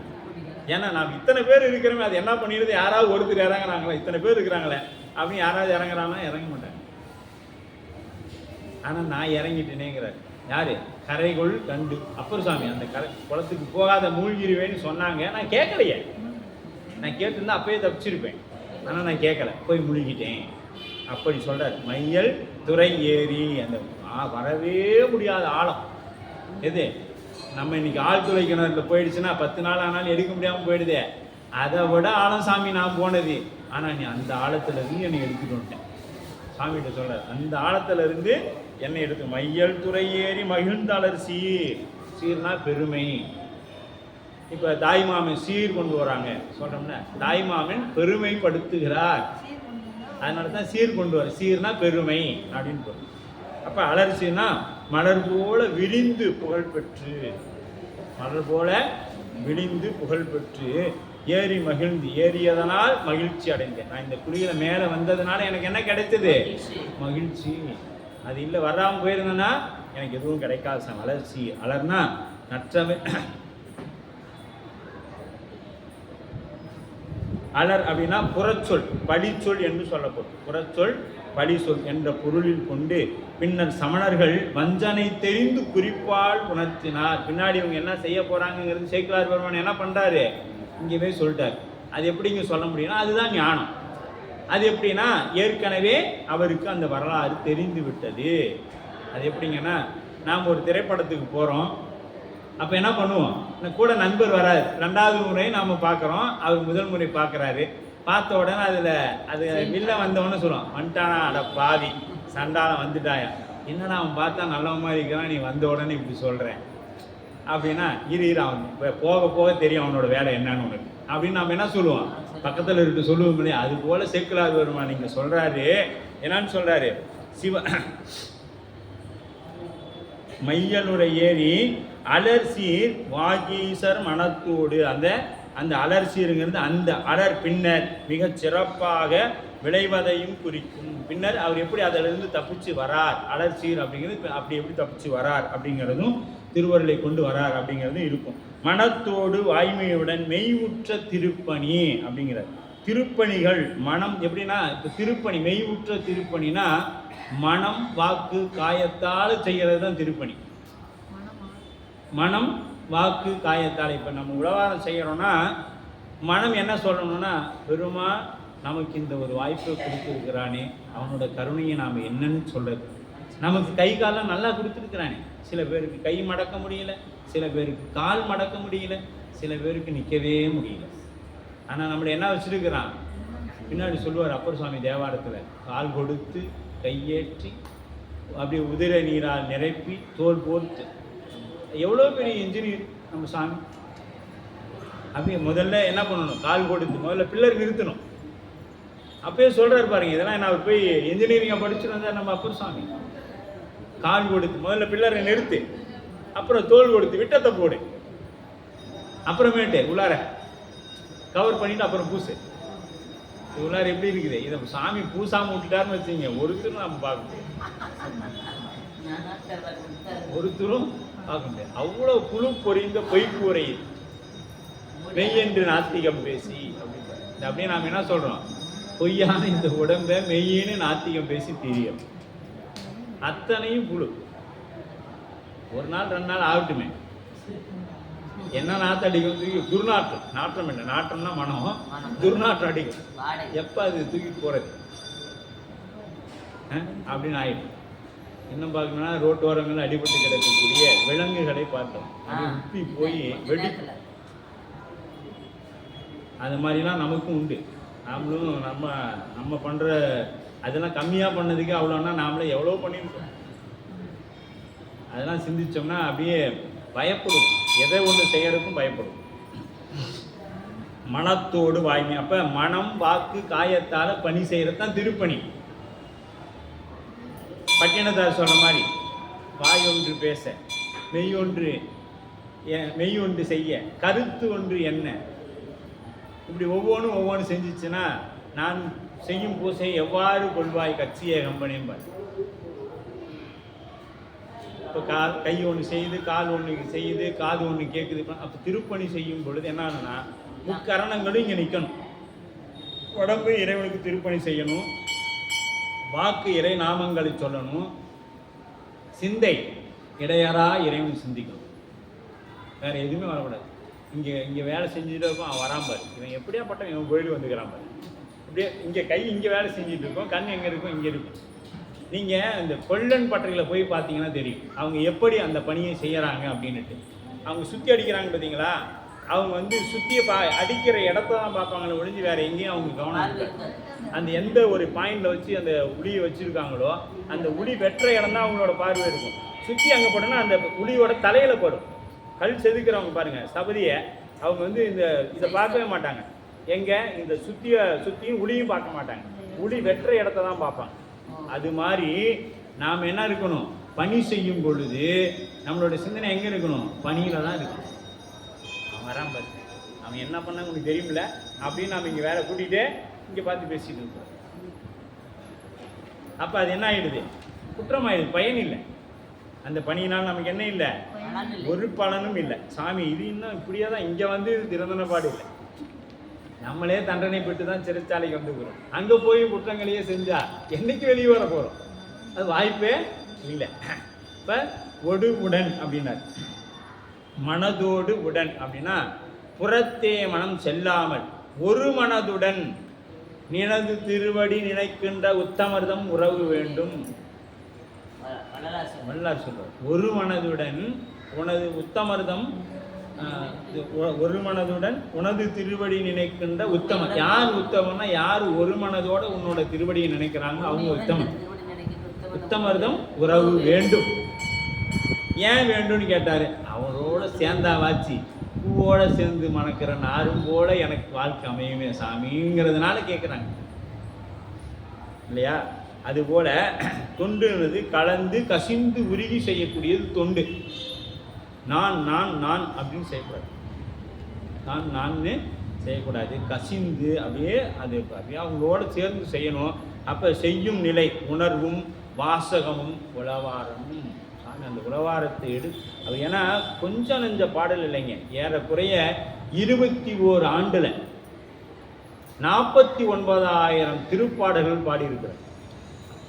பதிகம் 7,700 வரைக்கும் 7 49,000 பாடல், 4,900 பதிகம். சுந்தரரே அதை சொல்லியிருப்பார். 7,700 பாடும் அப்படின்னு சொல்லி பாவல் பாடும் அப்படின்னு சொல்லியிருப்பாரு. அந்த மாதிரி 49,000 பதிகம்னா இந்த 10ஆல் பெருக்கிங்க 4 எவ்வளோங்க? 49,000 பாடல். 49,000 பாடல் பாடிடும். அப்ப சிவச்சின்னம் விளங்கிட. சிவச்சின்னம் அணியாது சிவப்பணிகள் செய்யல் ஆகாது. நீ சிவப்பணி செய்யணும். சிவப்பணினா என்ன? கோயிலில் வந்து இப்போ சாக்கடை அடைச்சிக்கிச்சு அள்ளணும்னா திருநீர் வச்சு அனுஷ்டானம் பண்ணிட்டு திருநீர்லாம் வச்சுக்கிட்டு வந்து தான் நீ அதை அள்ளணும். திருநீர் வைக்காது எங்கே வரக்கூடாது? கோபுரத்துக்குள்ளே வரக்கூடாது. இன்னும் சொல்ல போனால் வீட்டை விட்டு வெளியே வந்தீங்கன்னா திருநீர் வைக்காமல் இருந்தால் அவ்வளோதான். ஹெல்மெட் ஓட்டாமல் ஹெல்மெட் போடாமல் வண்டி போடுற மாதிரி. வண்டி ஓட்டினா என்ன ஆகும்? ஃபைன் போட மாட்டாங்க. எங்கே போய் இடிச்சோம்னா கீழே விழுந்து மண்டை உடைஞ்சு போயிடும். அதுபோல திருநீர், ஏன்னா இது கவசம் நாம சொல்லல, திருமூல நாயனார் சொல்லியிருக்கிறார். கங்காளன் பூசும் கவச திருநீற்றை மங்காமல் பூசி மகிழ்வரே யாமாகில் தங்கா வினைகளும் சாரும் சிவகதி. நீங்க ஹெல்மெட் போட்டு சொல்லக்கூடாது. நீங்க கவசம் அது நமக்கு அவ்வளவுதான். திருநீர் பூசிட்டோம்னா கவசம் தைரியமா போலாம். அதுல எந்த மாற்றமும் இல்லை. சாமி காப்பாற்ற வர முடியும். ஏன்னா அவரோட சின்னம் மட்டும் இருக்குது. தான் கட்சிக்காரன் எந்த இடத்துலையும் கீழே போக சாமி விட மாட்டார். சாதாரண உலகியல் கட்சியிலேயே அப்படி இருக்கும் பொழுது இது அருளியல் இருக்கிறவர் எங்க தலைவர். அவர் விட்டுருவாரா? எங்க போனாலும் காப்பாற்றி கூட்டி வந்தாரு. டே அன்னைக்கே உன்ட்ட சொன்னேன், நீ கேட்கல, சரி வா, அதுக்கு என்ன, எத்தனையோ தப்பு பண்ணாதுல இதுவும் ஒண்ணு, வா பேசிக்கிறேன் வா அப்படின்னு சொல்லி நம்ம. ஏன்னா அவர் தான் மாணிக்கா சொல்லிட்டாரு, குன்றியானையா கூப்பிட்டேன், நான் கொஞ்சம் நெஞ்செல்லாம் செய்யல, குன்று மாதிரி செஞ்சு வச்சுக்கிறேன், குணம்னு கொண்டுட்டு போய உனக்கு என்ன கெட்டுருது? ஏதாவது நத்தை ஏற்பட்டுருதா உனக்கு? அதெல்லாம் அடிக்க முடியாமல் பணம் வச்சிருக்கிறேன், எனக்கு 1000 ரூபா கொடுத்ததுனால தான் உனக்கு நஷ்டம் ஏற்பட்டது, அட போயா அப்படின்னு சொல்லுவார் மாணிக்கவாசர். அந்த மாதிரி குன்றே அணையா குற்றங்கள் குணம்னு கொண்டுட்டு போயேன், உனக்கு என்ன குறைஞ்சி போயிடுச்சு இப்போ அப்படின்னு சொல்கிறார். அதுபோல் என்ன பண்ணுறாரு, அப்படியே சுவாமி அந்த சிவச்சின்னங்களை அணிந்து கொண்டு தான் நம்ம வரும். இதை எல்லாரும் நம்ம அன்பர்கள் என்ன பண்ணா, எப்பொழுதுமே தூங்கி இருந்துச்சோன்னே, ஐயா நான் வந்து திருநீர் குடிக்காமல் பூசுறதே இல்லை. இன்னும் நம்ம சிவபூசை எடுத்த அன்பர்கள் இந்த கதையை என்கிட்ட சொல்கிறாங்க. ஆமாம், ஏன்னா இவங்கெல்லாம் என்ன கணக்குன்னா, ஏப்பா சோப்பு போடலையா? இல்லைங்க நான் என்ன குடிக்கல, குடிச்சிக்கிட்டு தான் சோப்பு போட்டு குடிப்பேன். இந்த கணக்காகி போச்சு. ஏன்டா சுத்தமாக இல்லை, நான் வந்து இன்னும் குடிக்கலைங்க, அப்புறமேட்டு தான் சோப்பு போட்டு குளிச்சுக்கிட்டு அப்புறமே சோப்பு போட்டு குடிக்கிறேன். அது மாதிரி தான் திருநீர். இது சொல்கிற திருஞான சம்பந்தர், சுத்தமாதாவது நீர் தூளமாக எடுத்து பூசு. நீ எப்போ குளிச்சுட்டு பூசணும்னா, நீரில் குளிச்சு பூசும் பொழுது, அனுஷ்டானம் செய்யும் பொழுது, சந்தியாவந்தனம் செய்யும் பொழுது என்ன பண்ணணும்? குளிச்சு 16 அங்கங்களில் பூசணும். முதல்ல தூங்கி எழுந்திரிச்சோன்னா திருநீரை வச்சுக்கிடணும் பைய பக்கத்துலேயே. எப்போலாம் கண் விழிக்கணுமோ அப்போ பூசிக்கிடணும். ஏன்னா நெத்தியில் திருநீர்லாம் யமதூதர்கள் வந்து இது வேற யாரும் நம்மளை கூட்டிகிட்டு போயிடுவாங்க. ஏன்னா அப்போ நாம் என்ன பண்ணிடுவோம், சிவநாமம் சொல்ல மாட்டோம், தேவாரம் படிச்சிருக்க மாட்டோம், திருப்பணி செஞ்சுருக்க மாட்டோம். யமதூதர்கள் வந்தாங்கன்னா நைட்டில் தான் நம்ம உயிர் போகணும்னு இருந்துச்சா, நைட்டு ஒரு 12 மணிக்கு வராங்க, நெத்தியில் ஒன்றுமே இல்லை, அவன் வந்து பார்ப்பான், டே இது ஏதோ ஒன்று தூக்குடா அப்படின்ட்டு தூக்கிட்டு போயிட்டான்னு வச்சுக்கோம். அதனால திருநீர் பூசா, டே அப்பா திருநீர் இருக்குது பார்த்து, நம்ம ஏற்கனவே நம்ம தலைவர் அவர்கிட்ட உத வாங்கியிருக்கிறாரு, அவங்க தலைவர்கிட்ட, அதனால தொடாத வேண்டாம், அவனை தொட்டா நமக்கு பிரச்சனை வந்துடும். அவன் என்ன பண்ணிடுவான், விட்டுட்டு அடுத்தவன்கிட்ட போயிடுவான், அடுத்த பணியை பார்க்க போயிடுவான். சாமி ஃபோன் அடிப்பான், அவன் நெண்டித்தோட திருநீர் வச்சுக்கிறான், நான் உதவாங்க தயாராக இல்லை, நீ வந்து தூக்கிட்டு போய் வாங்கிக்கிறதுலாம் வாங்கிக்கோ அப்படின்னு அங்கேருந்து ஒரு ஃபோன் கால் பண்ணிடுவார். அப்போ நாம் என்ன பண்ணோம், திருநீர் போய் எங்கே வைக்கணும், வச்சுருக்கணும். எப்போல்லாம் கண்வெளி போகிறது, தண்ணி குடிக்கிறோமோ எடுத்து திருநீர் பூசிக்கணும். சாமி ஏதோ வந்திருக்கிற போகிறான் பார்த்து பூசிக்கிறேன் அப்படின்னு சொல்லி பூசிடும். இல்லைன்னா அவன் வந்து தூக்கிட்டு போயிடுவான். ஆனால் அது மாதிரிலாம் அப்போ அதுக்கே அப்படின்னா இப்போ திருப்பணி செய்கிறோன்னா எப்படி சிவ லட்சணம், அந்த சிவ அந்த அங்கங்கள்லாம் திருநீர் பூசி வந்து தான் அந்த பணிகள் செய்யணும். அது ரொம்ப நம்ம மனதில் குறித்து வைத்து கொள்ளக்கூடிய இடம். சிவ சின்னம் விளங்கிட. சிவசின்னம்னா என்ன, கண்டிகையும் உருத்திராக்கமும் 5 எழுத்து சிவச்சின்னம். இது விளங்கிட எப்பொழுதும் திருப்பணி செய்யணும் அப்படின்னு சொல்லப்படுது. வாகீச மனத்தோடு மெய்முற்ற திருப்பணி செய்வாராய் சிவச்சின்னம் விளங்கிடவே எய்துற்ற தியானம். தியானம்னா என்ன, போய் கண்ணை மூடி உக்காந்துக்கிட்டு அவன் வந்து நேற்று அதை பண்ணிட்டான், நான் வந்து இன்னைக்கு போய் அவனை எப்படியா இருந்தாலும் போகிற வழியில் அவனை அதை விடக்கூடாது, எதையாவது ஒன்று பண்ணி அவனை இன்னைக்கு என்ன பண்ணானோ அதுக்கு தீக்காமல் விடக்கூடாதுன்னு நினைக்கிறதுக்கு பேர் தியானம் இல்லை. கண்ணை மூடிட்டு உட்காந்து ஒரு மனதோட இறைவனை நினைத்து நீங்கள் விழித்து கொண்டு செய்யக்கூடிய பணியே தியானம்தான். மனம் ஒருநிலைப்படணும். எங்கே ஒருநிலைப்படணும்? இறைவன் திருநாமங்களை சொல்லி திருப்பணிகள் செய்யும் பொழுது மனம் ஒருநிலைப்படும். அதற்கு பெயர் தான் தியானம். இதற்கு பெயர் தான் தியானம்.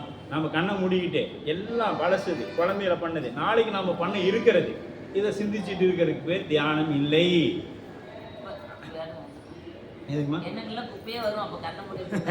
இல்லைங்க, கண்ணை திறந்தா மொத்தமே ஒரு 10-20 பொருள் தான் கண்ணுக்கு தெரியும். கண்ணை மூடிட்டோமா அகில லோகமும் நமக்கு தெரியும்.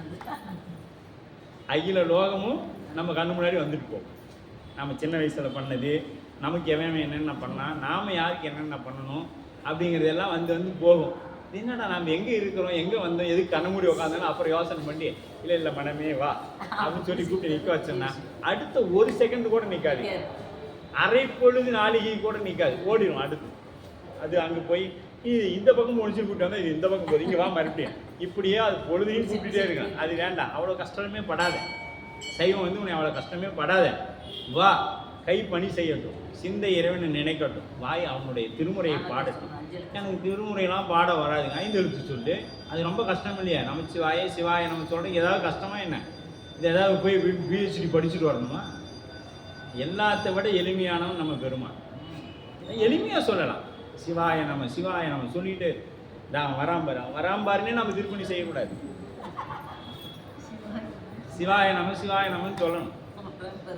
ஆமாம், அவன் பார்த்து எனக்கு தெரியாது அவன் பற்றி, அவன் எப்படி செய்யணும், அது போகவே கூடாது. அந்த உளியில் எப்படி அந்த கொத்தனார் வேலை, கொத்து வேலை செய்கிறவங்க அந்த கல் பணியில் அந்த உளியிலோட புனையில் நிற்குமோ சிந்தனை, அதுபோல் நாம் இங்கே சுற்றி தான் பார்க்குறோம். சுற்றி எங்கே கை மேலே அடிச்சிருமோன்னு பார்க்கக்கூடாது. நீ இதை பார்க்காது, அதை பார்த்தீங்கன்னா இது கரெக்டாக இங்கே அடி விழும். நீங்கள் அவங்கள பாருங்கள், எங்கேயாவது போய் இந்த வேலை தச்சு வேலை செய்கிறவங்களுக்கு கொஞ்சம் ஒரு 2 நிமிஷம் நின்று பாருங்கள், அவங்களோட கண் பார்வை எங்கே இருக்குது அப்படின்னு. ஏன்னா இப்போ இந்த திருமேனியை செய்கிறாங்க, ஒரு கருங்கல்லையோ அல்லது செப்பு திருமணியோ செய்கிறாங்க, அவங்க செய்யும் பொழுது அவங்க சிந்தனை சுற்றி மேலே இருந்தால் அவங்க எப்படி அந்த நகாஸ் வேலையை செய்ய முடியும்? அப்போ அவங்களோட சிந்தனை எங்கே இருக்கும்? அந்த எப்படி அழகாக வடிவமைக்கிறது தான் இருக்கும். அப்போ அவங்க என்ன பண்ண, வேறு சிந்தனை வேறு பக்கம் ஒன்றும் இல்லைங்க. திருமுறை பாடும் பொழுது சைக்கிளை பூட்டோம்னா இல்லையே, அந்த செருப்பு வேறு நேரத்தை எடுத்தேன் அப்படின்னு நினச்சின்னா அந்த வரி மறந்து போயிடும், எங்கே இருந்தோம்னே தெரியாது. அப்புறம் முடிப்போம் பக்கத்தில் இருக்கிறவங்க, பொன்னார் மேனியனை பாடு நீங்கள் பாடுங்க அப்படின்னு நோட்டா, அப்படியா பொன்னார் மேனியனை புளித்தோடை அரைக்க சிந்த அப்படின்னு சொல்லுவோம். அது வரைக்கும் முடிப்போம். என்ன, ஏன்னா அங்கே சிந்தனை வேற பக்கம் போயிட்டு வந்து பின்னாடி இங்கே நின்றுட்டு முடிப்போம், என்ன பதிவு பாடணும்னு தெரியாது. அப்புறம் அவங்க எடுத்து கொடுக்கணும், ஏங்க பொன்னார் மேனியனை பாடு நீங்கள் பாடுங்க, ஆமாம் பொன்னார் மேனியனை புளித்தோடை அரைக்க சேர்த்து அப்படின்னு சொல்லி அப்படி ஒரு தடுமாட்டம் ஏற்படும். அது போல அப்போ அந்த இடத்துல அதனால தான் திருமுறை பாடுவதே தியானம். திருமுறை பாடுவது தியானம். அது அப்படியே அது பண்ணோட பாண்டிங்கன்னா இன்னும் அற்புதமாக இருக்கும். மெல்லிய குரலில் பாடணும் அப்படி, அதுதான் தியானம். அதை விட்டுட்டு நான் போய் அதை பண்ணுறேன் இதை பண்ணுறேங்கிறதெல்லாம் இல்லை அப்படின்னு சொல்லப்படும். அப்போ தியானம் மனம் ஒருநிலைப்படுத்தி பாடுதல். சமண சார்பின் முன் இல்லாதது. இது சமண சமயத்தில் இருக்குதானா? இல்லை, அவனுக்கு இந்த சிந்தனையெல்லாம் கிடையாது. அரா உணர்வும் அழுந்திய அந்நிலை வாய்த்தொண்டு செய்தொண்டு முதலிய புறக்கரணங்களின் செயல் நிகழ்தலும் பிறழ்வு படாது இருக்கும் அறிவும் சிவபெருமான் திருவடிக்கே பதித்த நெஞ்சம் இடமாக வைத்தேன் நினையாது ஒரு பொழுதும் இருந்தறியேன் பஞ்சம் இது ஒப்பது கண்டறியேன் வயிற்றோடு துடைக்கி முடக்கிட ஆற்றேன். இவருக்கு எங்க சின்ன பூரா இருந்துச்சு, வயிற்று வழியிலேயே இருந்துச்சு. அதனால அவருக்கு வேற எதுவுமே தெரியல. ஏன் வயிற்று அந்த சூளையை ஏன் வணங்கினார்னா, சிந்தனை பூரா எங்க இருந்துச்சுன்னா அந்த சூளை நோய் மேலேயே இருந்துச்சு. அவருக்கு வேற எதுவுமே தெரியல. தெரிஞ்சது பூரா அக்காவை கொடுத்த திருநீரும் அக்காவும் தான் தெரிஞ்சாங்க, வேற யாரும் தெரியல. அப்ப நம்மளுடைய சிந்தனை என்ன பண்ணணும்? பெருமான் திருவடியை நினைத்து நெஞ்சம் இடமாக வைத்தேன் நினையாது ஒரு பொழுதும் இருந்தறியேன். அப்படியே அவர் அங்கே இருக்கிறார், நெஞ்சத்தில் இருக்கிறார். பெருமானே நீங்கள் இருக்கிறீங்க, இப்போ சாமி அபிஷேகம் பண்ணுறாங்க, பால் ஒரு 10 குடம் ஊற்றுறேன். அது ஊற்றினா எவ்வளோ நேரம் ஆகும்? 10 குடம் பால் ஊற்றுறதுக்கு 10 நிமிஷம் ஆகும். அப்போ 10 நிமிஷமாக பால் ஊற்றுறாங்க. பால் ஊற்றி அப்படியே சிந்தனையில் இருக்கும். சிவாய நம்ம சொல்லிட்டு, இதுதான் ஆன்மார்த்த பூசையில் அந்தரியாக பூசையில் செய்ய வேண்டிய வேலையே இதுதான். நாம் இங்கே 10 குடம் வாங்கிட்டு ஊற்ற முடியுமானா அவ்வளோ காசு இல்லை சாமி, வச்சுக்கோ. அதுக்கு தான் சாமி கொடுத்துக்கிறாரு, பூசலாக இருக்குது. வந்து உட்காரு, நெஞ்சத்தில் சுவாமி உங்கள் ஆன்மார்த்த மூர்த்தியை நிறுத்துங்க, அல்லது நஞ்சுண்டேஸ்வரர் கொண்டு வந்து நிறுத்துங்க. அப்படியே 10 குடம் பால் வரிசையாக அடுக்கி இருக்கும். எடுத்து ஊற்றேன் சாமி, சிவாய நம்ம சிவாய நம்ம சிவாய நம்ம ஊற்று. அந்த குடம் ஒரு குடம் காலி ஆயிடுச்சு, அடுத்த குடம் எடுத்து வை ஊற்று. இப்படி 10 குடம் ஊற்றணும். அப்போ 10 குடம் பால் சாமிக்கு அபிஷேகம் நடந்தது. அப்போ அந்த நேரம் நடக்கிற வரைக்கும் என்ன இருக்கணும்? சிந்தனை அங்கே தான் இருக்கணும். சாமிக்கு பால் ஊற்றுறாங்க, பால் அழகாக ஊற்றப்படுது, 5 எழுத்து சொல்லிக்கிட்டே ஊற்றுறோம். இதெல்லாம் செய்தோம்னா தான் நமக்கு என்ன ஆகும்? மனம் ஒரு இதுதான் தியானம். அதை விட்டு கண்ணை மூடிட்டு இப்படி உட்காந்து என்னென்னத்தையோ உலகத்தில் இருக்கிறதெல்லாம், நான் அமெரிக்கா போகணுன்னு நினச்சேன், எங்கள் அம்மா போக விடாமல் பண்ணிடுச்சு, இப்படிலாம் நினைக்கிறதெல்லாம் தியானம் இல்லை அப்படின்னு. அப்போ கண்ணை விழித்து கொண்டு இறைப்பணிகள் செய்யும் பொழுது மனம் ஒருநிலைப்பட்டு இறைவனை போற்றினால் அதுவே தியானம் அப்படின்னு சொல்லப்படும். அப்போ இன்று இன்றி எழும் திருவாசகம், அது என்ன சொல்றாரு?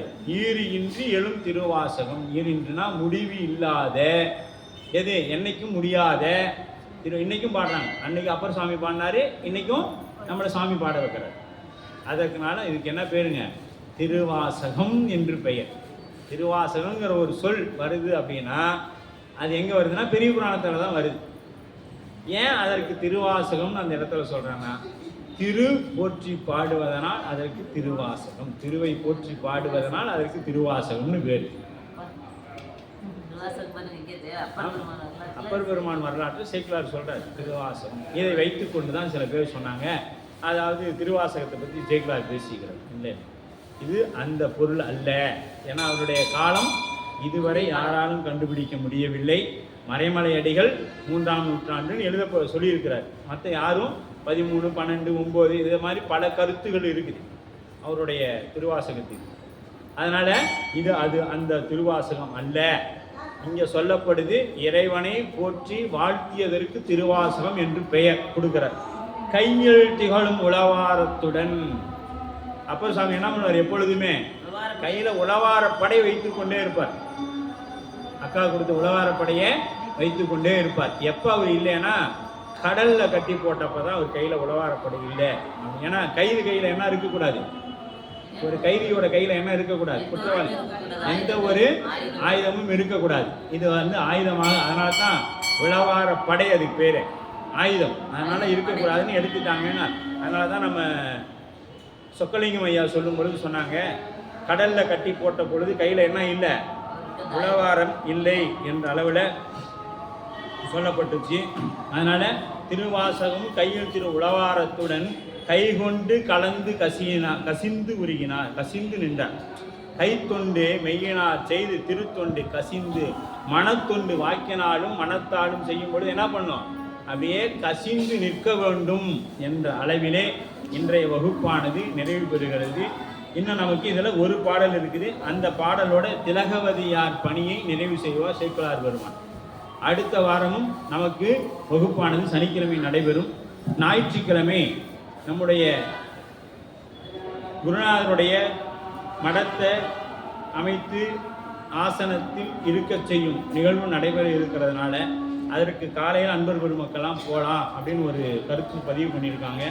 அது எப்படி போகலாம் என்பது ஒரு வண்டி அப்படியே எல்லாம் இருங்க, புராணத்தை நேர்கணும். என்றும் இன்பம் பெருகும் இயல்பினால் ஒன்று காதலித்து உள்ளமும் ஒங்கிட வன்றுளார் அடியார் வருவான் புகழ் நின்றதெங்கும் நிலவி உலகெல்லாம் வான்மிகள் வளாது பெய்க மலிவளம் சுரக்க மன்னன் பொன்முறை அரசு செய்க குறைவிலாத உயிர்கள் வாழ்க நான்மறை அறங்கள் ஓங்குக நற்றவம் வெள்ளி மல்க மேன்மைகள் சைவநீதி விளங்குக உலகமெல்லாம் மேன்மைகள் சைவநீதி விளங்குக உலகமெல்லாம் மேன்மைகள் சைவநீதி